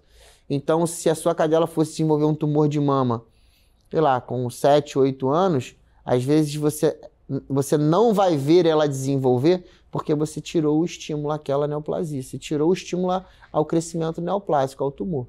Entendeu? Mas não significa também que você não castrar, vá ter. Entendi. Entendeu? Então, assim, eu acho que vai muito do bom senso. Nós, veterinários, hoje, falamos muito mais sobre a castração, geralmente para manter o proprietário informado. Olha, existem doenças que se você castrar, resolve. Você não vai ter, né? E muito pela questão reprodutiva também. A gente vê a quantidade de animais hoje abandonados é muito grande. Então, a castração, ela é muito mais um método antirreprodutivo do que antidoença. Entendeu? Entendi. Mas sobre o comportamento, a castração muda algum comportamento? Falam que às vezes os cães ficam menos agressivos? Sim. E aí, no caso, faz diferença se for antes ou depois do momento adulto? Aí muda um pouco. Porque a gente está pensando no seguinte, a testosterona ela vai estar diretamente relacionada, vamos falar de cães machos, a testosterona vai estar diretamente relacionada a estímulos, de uma maneira geral. Né? Tanto que pessoas que fazem reposição hormonal com testosterona ou derivados tendem a ser um pouco mais, não agressivos, mas você fica um pouco mais estressado. Quando você pega um cão que tem essa dominância ou que tem essa agressividade e você castra, você reduz a testosterona circulante sanguínea e esse cão se torna um cão mais fácil de se controlar, de se manipular, às vezes um cão menos dominante. Então, para cães que tendem a ser mais agressivos, né, qualquer adestrador que for pegar, ou até a gente como médico, no nosso dia a dia, a gente está identificando que tem um cão ali que pode ser que vire um problema, a gente fala, cara, esse cachorro é legal você castrar. Se a pessoa tiver uma questão, mas não é uma coisa que você vai pensar, é sempre melhor castrar, porque... Não. É quando tem um problema. E para fêmea tem alguma diferença comportamental? Também reduz, porque as fêmeas também têm testosterona circulante, mas não são tão eficazes quanto num macho. Mas também a gente indica justamente para que também não aconteça um problema dessa cadela reproduzir e passar esse gene agressivo para as descendências dela. E os cachorros, eles podem ficar sozinhos? Tipo, eles ficam com... Porque a gente fica imaginando, nossa, ele ficou sozinho o dia inteiro. Será que ele fica ansioso, com solidão, que nem uma pessoa? Ou às vezes o cachorro é de boa ficar sozinho? Eu acho que todos eles precisam de companhia, tá? Eu acho que ninguém gosta de ficar sozinho, muito menos eles. Principalmente porque a rotina nossa, né, hoje é muito mais na rua do que em casa. Eu sou um cara que acorda às 5 da manhã e saio às 7 e eu não tenho hora para entrar. A minha cadela, a minha Fox Paulistinha, ela hoje tem 2 irmãs por causa disso. Ela tinha ansiedade de separação. Ah, imagina. Quando a gente saía de casa de manhã, eu voltava em casa, ela tinha destruído tudo em volta. Ela comia as minhas plantas, ela subia na pia, que eu tenho minha cozinha do lado de fora de casa. Subia na pia, destruía tudo. Hoje em dia ela não faz mais isso. Por causa das amiguinhas. Por causa das irmãs. Porque assim, ela tem com o que gastar energia e ela tem com o que se distrair. Quando você pega um cachorro e você coloca ele sozinho dentro de casa, se ele não ficar fazendo muita merda, ele vai entrar numa deprê. Ou quando você chegar, vai ser aquele cachorro que vai ficar hiper ansioso, porque o cachorro passa o dia inteiro dormindo e aí à noite quer ficar acordado. Entendeu? Ah, tá. Faz sentido. Eu acho que todos eles têm que ter uma companhia.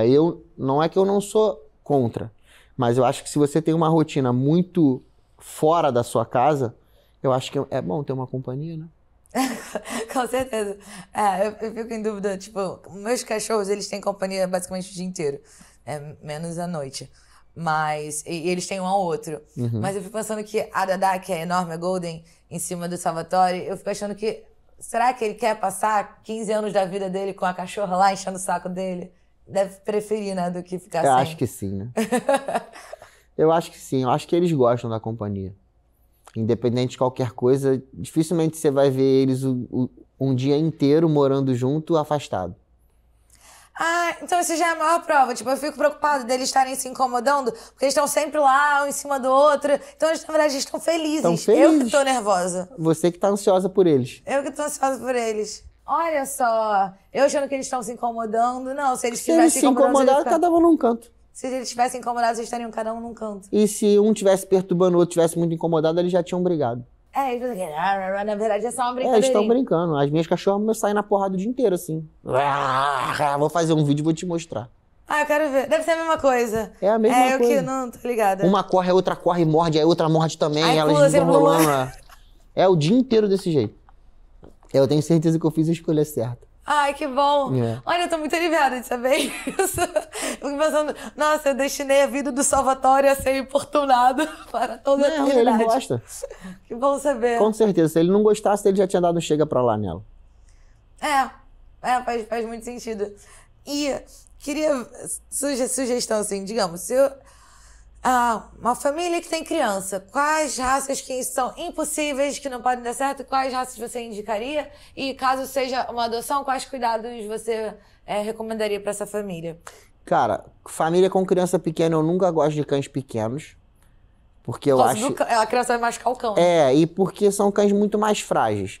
Então, é comum eu ver acidentes em York, Shih Tzu, Lulu da Pomerânia, né, o Spitz, e Chihuahua de fraturas. Que alguém pisou neles. Porque a criança, às vezes, brincando, pisou em cima, ou a criança, às vezes, uma criança muito pequena, não tem noção que ela tem que colocar no chão, ela tá no colo, ela não quer, ela faz assim. Às vezes não é nem na maldade, e são cães frágeis, caiu, quebra. Então, para família com criança, eu acho que tem que ser, geralmente, um cão de médio porte. Pode ser um vira-lata de médio porte, né? E aí, assim, Golden, Labrador, Border Collie. Cocker Spaniel. Né? Cara, Cocker é uma raça que a gente vê hoje em dia muito pouco. Tá? Tem muito tempo que eu não atendo um Cocker. Muito mesmo.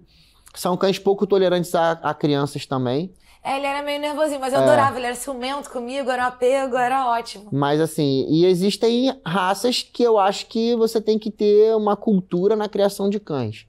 Né? Então, todos os cães, para mim, que tendem a ser cães de guarda, eu acho que não é qualquer pessoa que pode ter. Então, um Doberman, um Rottweiler, pastores de uma maneira geral. Cane Corso, os Filas, Chow, que é uma raça que a gente acha bonitinho, mas é um cão que tem muito mais rotina de ataque do que um Pitbull, do que outras raças. Né? São cães muito lindos. A língua roxa. Peludinho com a língua roxa. Então eu acho que hoje, se a gente estivesse indo pelas raças mais populares, um cão para família, eu iria hoje ou de um vira-lata, né? Um caramelo. E aí, um caramelo, até assim um Bernese, que conhece o Bernese? Sim, o da Peter Pan, né? Isso. Eu iria de um Bernese, um Golden, um Labrador, um Border Collie. Cara, o Lhasa é uma variação, é um Shih Tzu que é mais temperamental. Eu não iria de Lhasa numa família com criança. Ah, não. E um Afghan? Afghan é uma raça legal. Né? Os galgos são cães legais, mas Pra tendem criança, não.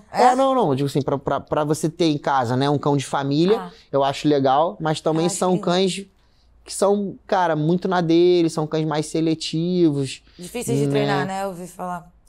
Cara, eu nem acho que eles são tão difíceis de treinar, não. Eu acho que são cães que não gostam muito de ser oportunados, não que vão morder, mas são cães muito nobres, eu acho. Então, que essa é a palavra. Eu vi nesse sentido, assim, tipo, um Border Collie, ele aprende muita coisa porque ele quer te agradar. Isso. Um Saluk, ele pensa, por que eu vou fazer isso por você, Não sabe? preciso. Então acho que é um pouco por aí. E de apartamento, ou casa, cara, questão de porte? Eu iria de cães pequenos no apartamento, justamente pela questão do espaço, né? Eu acho que todo cachorro maior precisa de mais espaço, tá? Mas, cara, hoje em dia você vê, se você pega uma família que tem uma rotina, é comum hoje você ver um Golden, um Labrador, um Bernese, um Dog alemão morando no apartamento. Isso já existe. Mas eu não iria nesses cães. Você tem alguma opinião sobre o pessoal que trata o cachorro que nem filho? Alguma coisa nesse sentido? Eu acho que tratar igual filho já virou normal, tá? Hoje em dia, assim, vou te falar, em 80% dos cães são tratados como filho. E dormir na mesma cama? Na mesma cama. E não tem problema nenhum? A questão é mais sanitária, né? Se o cachorro estiver limpo... O cachorro nunca vai estar limpo igual você. Você dorme sem tomar banho? Não, eu tomo banho. A gente acorda, toma banho, dorme, toma banho. O cachorro não. O cachorro passa o dia inteiro correndo no seu quintal, passeia na rua. Lava a pata. Passeia na rua e você bota deitado na sua cama. Então, assim, essa questão mais higiênica, você tem que estar confortável. O cachorro não tá limpo. Ele aparenta estar limpo, ele não tá. Entendeu? Porque a gente chega da rua e deita na cama e fala assim, caraca, eu tô todo sujo. O cachorro foi na rua do mesmo jeito, passeou com você do mesmo jeito, tava com a pata no chão do mesmo jeito, pisou nos mesmos lugares, cheirou um monte de lugar que você não tem acesso. Lambeu um monte de coisa que você não lambeu. E a gente coloca na nossa cama. Inclusive nele, né? Lógico que se isso fosse trazer muito problema, a gente tinha várias outras doenças acontecendo ao longo dos anos por conta desse tipo de comportamento. E que não tá sendo o caso. E que não tá sendo o caso, tá? Agora, se você for levar para dentro da medicina, não. Ele tinha que ter a cama dele. Né? Pode dormir contigo no teu quarto, mas na cama dele, no ambiente dele. Mas eu não sou contra essa convivência, eu convivo com meus animais dessa forma. As minhas cachorras dormem comigo na cama. Entendeu? E eu nem tenho mais coragem de botar no chão. Entendeu? Eu não gosto de dormir com os meus, não. Mas é porque faz barulho e tal, mas caso eu esteja numa situação em que o cachorro dorme na cama, eu consigo dormir com o cachorro. Porque eu acho que cachorros já estão acostumados a dormir na cama, eles se mexem menos, não sei, mas tipo assim, os meus, eu daqui a pouco só vou fazer essas patinhas. E eles acordam às 6 da manhã, eu não quero acordar às 6 da manhã. Mas, tipo, sei lá, eu tinha um namorado que os cachorrinhos dele dormiam na cama. E aí super funcionava, só tinha que ajustar que ela tinha uma ordem certa lá. Mas dava pra conviver e era de boa. E assim, em relação a dormir em casa, na cama nunca tive problema. Eu acho que quando a gente aproximou eles a nossa vida, a gente acabou trazendo doenças que também eles não tinham.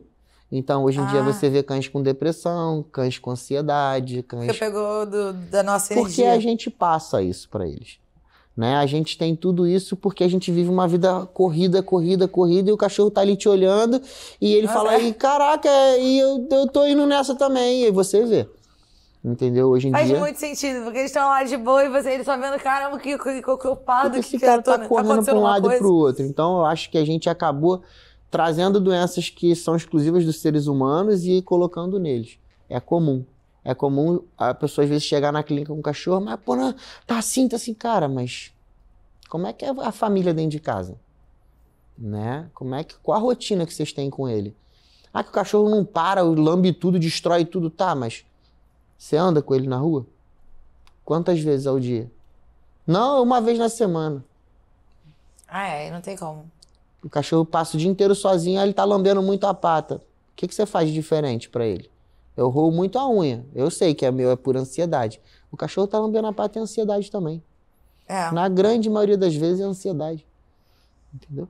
Então a gente acabou trazendo doenças que eram nossas e colocando em cima deles, e a gente tem que aprender a conviver com isso e entender quando eles têm também. Entendeu? Os cães, eles vão tomar mais espaço, como a gente já vê tomando, justamente porque o ser humano não está muito mais afim de participar e ter a responsabilidade da criação de filho, né? A gente vem num mundo hoje perigoso, onde a tecnologia tomou conta, e é muito mais fácil, igual você falou, você dar um tablet na mão de uma criança do que você botar sentado e falar, ó, não pode, é assim que funciona, cala a boca e fica quietinho aí. E foi assim que foi a minha criação. Minha mãe me levava pra sair, mãe, quero ir embora. A hora que a mamãe foi embora, a mamãe te avisa. Senta aí e fica quieta. E era assim. E não tinha celular, não tinha televisão, não tinha nada, né? E tinha que ser desse jeito. Hoje em dia não, hoje em dia ninguém mais quer o teu trabalho. O filho faz bem pra nossa cabeça ficar parada sem fazer nada um pouco, do que ter que ficar o tempo todo, sabe, com uma dopamina, senão a gente não se aguenta. É a gente querendo estar sempre ocupado, e a gente não precisa estar ocupado o tempo todo. Só que a gente tá pegando isso e tá colocando numa criança de 7, 8 anos. A criança não sabe, senta aí e espera. A criança não sabe mais esperar. Ela pode esperar, mas ela quer um celular. Ela quer botar a mão nas coisas, ela quer fazer... E ela aprende que assim, eu não espero, eu o tempo todo estou sendo entretido, que eu não tenho que esperar por nada. É complicado mesmo. Você falou de como algumas doenças humanas a gente acaba passando pro cachorro por convívio. Alergia também? Alergia? Ou você acha que não? Porque a Dada tem uma rinite alérgica que eu tenho. Então, não acho que a gente passou. Eu acho que o que a gente faz, às vezes, facilita, né? Geralmente a gente usa muito produto com cheiro. A gente gosta de cheiro, né? A gente hoje usa muito mais ar-condicionado do que a gente usava. Eu acho que dessas variações de temperatura, às vezes o cachorro tá na tua sala de televisão, vendo a televisão contigo, você tá com o ar-condicionado 17. Aí o cachorro sai do ar-condicionado, vai lá fora fazer um xixi. Aí tá 40. Aí ele sai do 40, volta pro ar-condicionado. Né? Eu acho que isso influencia bastante, tá? Se você for olhar, qual cão de sítio tem? Nenhum. Rinite, bronquite? Não tem. Eles não têm, porque eles convivem naquele ambiente e demora. Tem estabilidade. Ele pode estar de manhã num sol, mas até fazer 13, 14 graus à noite, lá no sul de Minas, a temperatura veio caindo progressivamente. O corpo dele se adaptou àquilo. O cachorro não dá tempo de se adaptar. Entendeu? E eu acho que muitas alergias são alimentares, outras alergias são por cheiro. A gente, hoje em dia, tira um cachorro do pet. Se o cachorro não chegar em casa extremamente cheiroso, você fala que não deu banho. Precisa estar perfumado, não precisa estar limpo. Minha mãe tem horror a isso, mas eu sei que a maioria das pessoas pensa diferente. O cachorro tem que estar com cheiro. Nem deu banho e não tá com cheiro. Cara, mas se tu tá sentindo, tu imagina o bicho. Que é muito mais sensível. Entendeu? E as alimentares, acho que é muita coisa que a gente dá. Eu acho que muita ração, né? Rações de uma qualidade inferior desenvolvem muito mais alergias. Você vê problema em dar ração? Tipo, porque eu sei que tem rações e rações, né? E, claro, poxa, tem ração que você vê que, tipo, dá pra ver que a parada é ruim, tem corante, tem outras coisas. E tem rações que, tipo, pelo menos a propaganda da ração é de ser, tipo, super, ultra, top, incrível. Mas a gente também vê cada vez mais crescendo lugares ou empresas que dão comida pro cachorro, tipo, eu comida de verdade. Eu acho que o natural é o melhor. Só que eu acho que o natural dá muito trabalho. E uma boa ração tem... Primeiro que você tem uma facilidade muito rápida, uma velocidade de administrar muito rápida, com todos os nutrientes de forma balanceada que o seu cachorro precisa. Eu acho que a ração ainda é o melhor método alimentar, porque ele está te facilitando a vida, tá? E ainda é economicamente muito mais barato. Pô, o que você acha que todo cachorro tinha que comer? Eu acho que todo cachorro tinha que comer comida natural e fresca. Que é o que a gente come. O que seria? Tipo, só que seria uma balanceada. Eu acho que você tem que pegar, ir no nutricionista com o seu cachorro. né? Aí pesa, faz exame de sangue, dosa as vitaminas e balanceia a alimentação em cima da necessidade de cada animal. Cada raça tem uma necessidade. Animais que têm mais pelo vão ter mais necessidade para uma coisa. Animais que têm mais músculo, necessidade de outra coisa. Então, assim... Ah, sim. Eu acho que a alimentação natural é o melhor, é o suprassumo do que o seu cachorro precisa ingerir. Mas é muito mais trabalhoso, entendeu? E se você for de uma ração super premium em diante, né? O que eu vou falar marca, mas não estou fazendo propaganda. Eu acho que se você ir de uma Premier para cima, você vai estar bem atendido ali. Tem muitas rações muito boas, muito balanceadas e que vão se enquadrar muito bem, cara, no bolso de todo mundo, né? Se você pode fazer, sei lá, uma Royal Canin, se você pode fazer uma Farmina, se você pode fazer uma Rios, são rações muito tops, beleza. Ali tem tudo numa qualidade muito boa. Mas se você pegar de uma Premier para cima, que existem várias outras no meio, você vai estar muito bem atendido. E não vai faltar nada. O problema é que às vezes quem quer fazer alimentação natural fica preso em arroz com frango, carne moída, um legumezinho ou outro, mas não tem tudo ali. E cadê os aminoácidos, os minerais, onde é que estão? Entendi, entendeu? Faz todo sentido. Além disso, tem algumas comidas de gente que cachorro não pode comer, né? Sim. Tomate. Caqui. Caqui. Não pode. Abacate. Não pode. Uva não pode. As cítricas, de forma bem controlada. Tomate, eu não daria. Não é porque comeu vai dar problema, mas eu não daria. Quando comer, pelo menos sem o caroço, é mais fácil de não te dar um problema.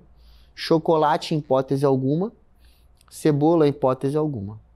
Temperos no geral? Temperos, de uma maneira geral, a gente veta, né? Uhum. Então, assim, nada de pimenta, nada de cominho, né? Essas coisas tem que alho, geralmente é alho. Quando você faz a comida, né? Tipo, tem que fazer sem tempero, né? A gente geralmente fala para fazer na água e sal. Sal pode, de forma controlada. E depois da comida pronta, se quiser colocar um fio de azeite, pode. Ah, tá.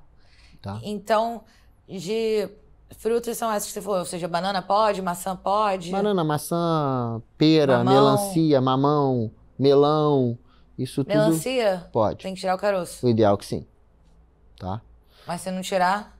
Não, feijão eles podem comer? Hã? Eles podem comer feijão? Pode, mas feijão tende a fermentar muito, né? Então, assim, vai dar muitos gases, às vezes vai dar um desconforto abdominal. Então, a gente acaba evitando. Mas, de uma maneira geral, é sempre bom você tirar o caroço. Uhum. Tá? Mas algumas frutas não tem problema. Tá. Entendeu? E quando eu era criança, eu era obcecada com aqueles programas de TV de polícia, sabe? Que ia resgatar os cachorros, estavam sofrendo maus tratos e tal. Aqui, eu tenho várias dúvidas. O que é considerado abuso, o que não é? E o que a gente pode fazer quando vê uma situação dessa? Eu digo assim, sei lá, tem um cachorro numa casa que não tem ninguém. Mas tem sempre alguém uma vez por dia para dar comida e passear. Isso é considerado abuso? Não.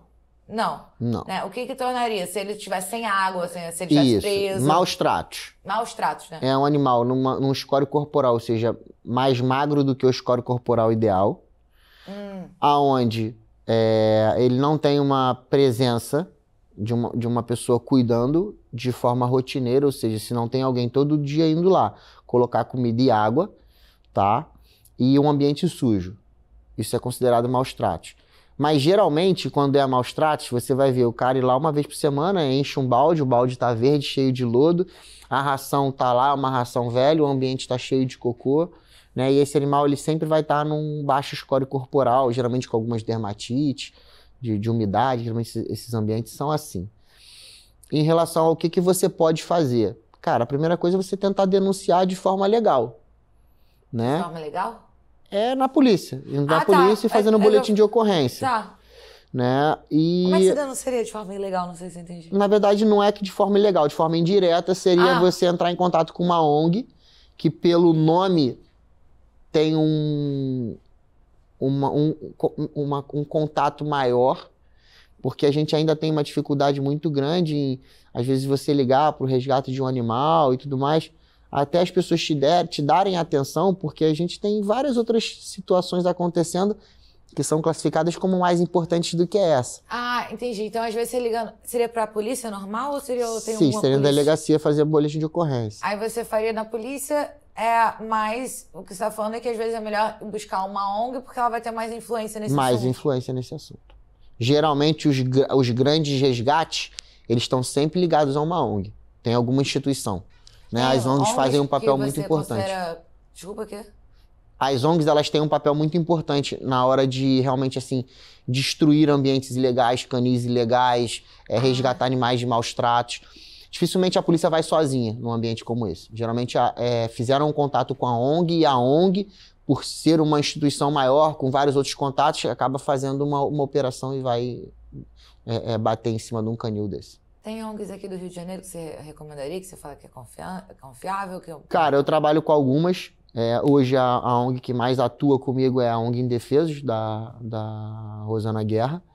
Ela faz um trabalho incrível, mesmo assim, no Rio. Existe a Garra. A Garra eu conheço uma das responsáveis, que é a Alex, ela estudou comigo no colégio, também é uma ONG muito boa. E eu trabalho também com a UPA Rio da Angela Mesa, que é uma arquiteta. Entendeu? Legal. Essas são as ONGs assim, que eu atuo de forma mais frequente. Né? Então, assim, Indefesos é minha rotina, eu trabalho com eles 24 horas por dia, o dia inteiro. Mas existem várias outras pequenas ONGs. Mas hoje quem eu vejo mais do Rio de Janeiro, mais atuante é a Indefesos. Indefesos. Eles são, para mim, assim, hoje os que mais trabalham em cima disso. Entendeu? Aí é muita questão de resgate. Toda hora eles estão indo em algum ambiente onde realmente tem um monte de animal em condição insalubre. Entendeu? E assim, fazem, né? Não pega e chega na instituição deles e os cães estão largados. Todos os cães fazem exame, todos os cães são vacinados, todos os cães passam por atendimento frequente e rotineiro por médico veterinário. Para preparar eles para serem adotados, né? Preparar para serem adotados. E, digamos, estou lá na estrada, vi o cachorro lá, né? A gente sempre leva um susto com o cachorro na estrada, o que eu faço? Cara, então, assim, se você pegar, vira sua responsabilidade, é assim que funciona. Então, se você está numa estrada pedagiada, você tem que ligar para a concessionária. A concessionária, ela é responsável pelos aqueles animais que estão ali. E avenidas e ruas é a prefeitura, tá? Mas é difícil o resgate. Tá, imagino. Outra coisa, cachorro, quando a gente vê, por exemplo, nesses programas que a gente vê de TV, nos Estados Unidos e tal, você via muito, tipo, se o cachorro tinha alguma doença que parecia que tinha muito sofrimento, eles recomendavam fazer uma eutanásia. E eu sempre vi isso naqueles programas, mas eu nunca vi isso aqui. Nunca vi ninguém recomendar a eutanásia aqui.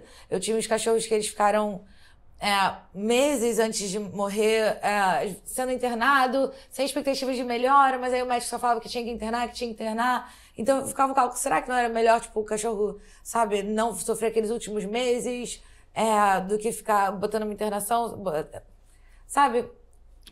Existe uma forma de tratamento chamada eutanásia. A eutanásia ela é um método de tratamento.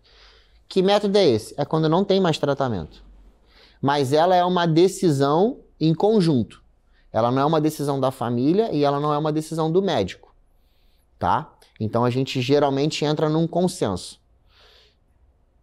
Hoje em dia o que a gente mais bate na tecla quando a gente decide fazer uma eutanásia, o que ainda é o que mais vira pauta é assim, quando a gente não tem mais condição financeira de manter. Eu não tenho mais como.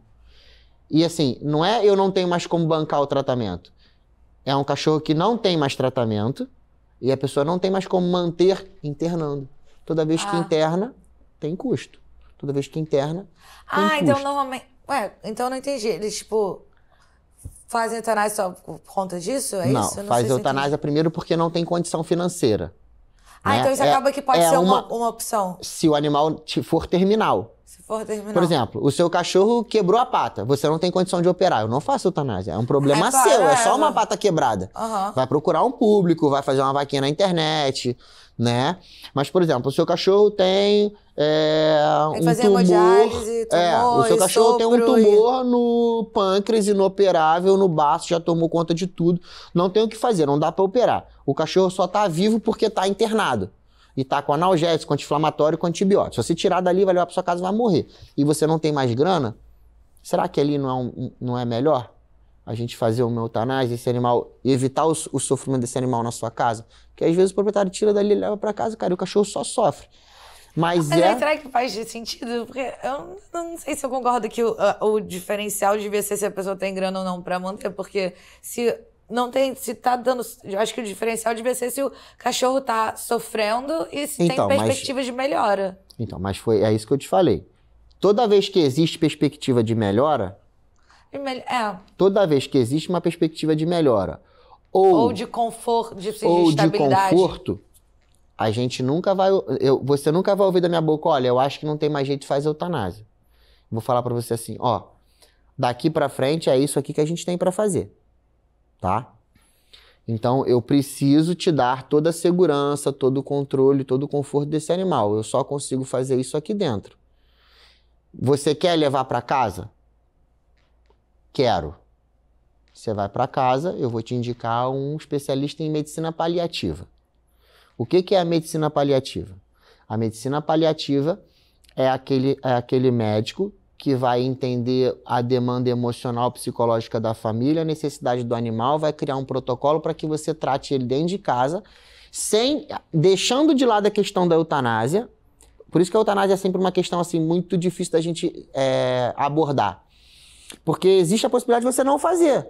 Não tem mais chance de nada. Vai morrer. Mas existe uma forma da gente manter ele com a família. Vocês querem ficar com ele em casa? Até o dia dele ir embora? Quero. Então vamos pegar esse outro especialista em medicina paliativa e vamos montar protocolo para que a gente evite ao máximo o sofrimento, a dor, e ele fica com você. Só que se você não tem condição de bancar tudo isso com ele em casa, se você levar para casa é um sofrimento. Quem é que vai poder dar para ele esses cuidados? Tá? Mas isso por isso que eu te falei, isso é muito individual. A gente hoje pauta mais a questão financeira porque o que a gente vive na rotina é realmente o custo. O custo para você manter um animal terminal internado, ele é relativamente alto e sem perspectiva. As pessoas às vezes pensam assim, cara, será que eu não podia ter interrompido o sofrimento agora? Eu preciso... Mas se ele estiver internado, será que todos eles estão sofrendo? Às vezes não. Às vezes quando está internado não está sofrendo, mas você tira, e aí tira o soro, sobrecarrega o rim, volta a fazer um quadro de enjoo. Então, quando esse animal está internado, você consegue dar suporte. Se você tira ele da internação, às vezes você não consegue dar suporte suficiente. Então, a eutanásia, ela vira um método de tratamento, tá? Pô, não posso, não tenho mais condição, cara, é um cachorro que não tem cura, eu não tenho mais como fazer, vamos fazer uma eutanásia? Como é que a família tá em relação a isso? Você tá bem? Ah, mas o cachorro é da família? Tá. Então, cadê? Traz tua mãe, traz teu pai, teus irmãos. Todo mundo tá de acordo? É isso mesmo? Tá, então a gente vai fazer. Pô, não, eu não acho, eu quero tentar mais um pouco, a gente sempre tenta. Então nunca é uma coisa que viria do veterinário, seria que ser uma coisa que é proposta pela família. Porque o veterinário não ia ter como saber se você tá podendo pagar ou não. O veterinário é aquele cara que vai falar pra você assim, ó, da minha parte eu não tenho mais o que fazer a não ser manter do jeito que tá. Não existe mais chance de cura. Mas nunca falam isso, né? Depende de forma individual. Eu geralmente sou muito transparente, tá? E eu agrado alguns e não agrado outros, porque a gente não vai agradar todo mundo sempre. Mas eu prefiro pecar às vezes por eu ser transparente com você e falar, olha, não tem mais jeito. Não tem mais o que fazer. Ou você deixa aqui, ou você procura uma medicina paliativa, um médico, tá? Que a gente já tem bons profissionais na área, né? E aí a gente em comunhão, vocês em família, esse médico de medicina paliativa e eu, a gente vai adaptar protocolo para que se mantenha esse animal em casa do jeito que vocês querem. Não é porque não tem mais jeito que realmente não tem jeito. Não tem mais jeito ali, não tem mais o que fazer, não tem mais como operar. Mas existem medicações que a gente vai conseguindo manter, ou até ele virar óbito em casa, que tem muita família que prefere que venha óbito em casa. E existem religiões que não fazem eutanásia. Entendeu? Eu tenho uma cliente que ela não faz eutanásia porque a religião dela, eles não aceitam aquilo. Entendeu? Então, a eutanásia, ela é ainda um meio muito discutido. E a decisão nunca é do profissional. Então, o veterinário dificilmente vai falar para você assim, olha, eu acho que você tem que fazer eutanásia. Entendi. A decisão não é nossa. Geralmente, vocês levantam a pauta da eutanásia, né? E a gente discute sobre isso no decorrer da nossa conversa, do nosso atendimento. Realmente é uma situação complexa e difícil alguém querer levantar essa questão, né? A gente quer sempre ter a esperança do bichinho ficar com a gente o máximo possível. Pra completar, acho que a gente passou por todas as fases da vida do cachorro. E uma certeza também, uma certeza não, mas o mais provável é que a gente viva mais tempo que os nossos cachorros. Sim. Então eu queria ouvir de você, pra gente finalizar, um conselho pra quem lida com o luto do cãozinho. Cara, eu acho que o maior conselho que eu dou é que, assim, eles não vêm à toa. Todos eles ensinam pra gente alguma coisa, tá? E aí eu sempre falo assim, eu acho que o mais importante é que durante todo o seu processo, que isso pra mim é um processo, você dê o seu melhor para que quando chegue no momento do luto, você esteja satisfeito com a decisão de tudo que eu podia fazer eu fiz. E se viveu até onde viveu, foi porque eu fiz parte disso. Né?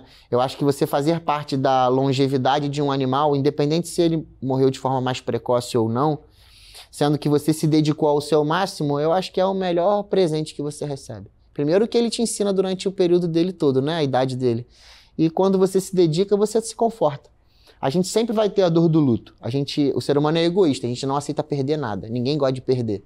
E principalmente o nosso cão, que é muito próximo a gente. Então, eu acho que a melhor decisão é essa. Se dedique o máximo que você possa para que quando chegue o momento você fale assim, cara, eu fiz tudo. Então, eu tô com a consciência limpa. Tô com a consciência tranquila. Entendeu? Obrigada, doutor Panão. De nada. Adorei a conversa. Muitos conselhos valiosos, muitas pautas importantes serem trazidas. E tem um presente para você da Natura do América Shopping. Muito obrigado. É um sabonete líquido erva doce, que é a linha mais tradicional lá, com um lançamento que é o spray de ambiente, que vai dar alergia pro tratamento. Não vai, não. Mas ela é minha, obrigada. De nada. E aí, Mônica? Ih, esqueci, gente. Fala onde é que a gente te acha. Eu trabalho... Estou emocionada pela conversa. Vamos lá, gente. Eu trabalho de segunda a sábado na Veterinária Vargem Grande, Unidade Ilha de Guaratiba. Atendo também de segunda a sábado na Veterinária Vargem Grande com hora marcada. E a galera pode me achar no Instagram por qualquer dúvida, se quiser fazer alguma pergunta, quiser vir com alguma ideia, a gente está sempre à disposição de vocês lá. Muito obrigada. Você chegou até aqui. Se inscreve no canal que não saia daqui. A gente também tem o Instagram que não saia daqui. Você também pode ver a gente na sua plataforma de streaming favorita. E estamos aqui toda quarta-feira, 7 horas da noite. Você também pode me acompanhar no meu Instagram, @eusoumanola. Beijo e até a próxima.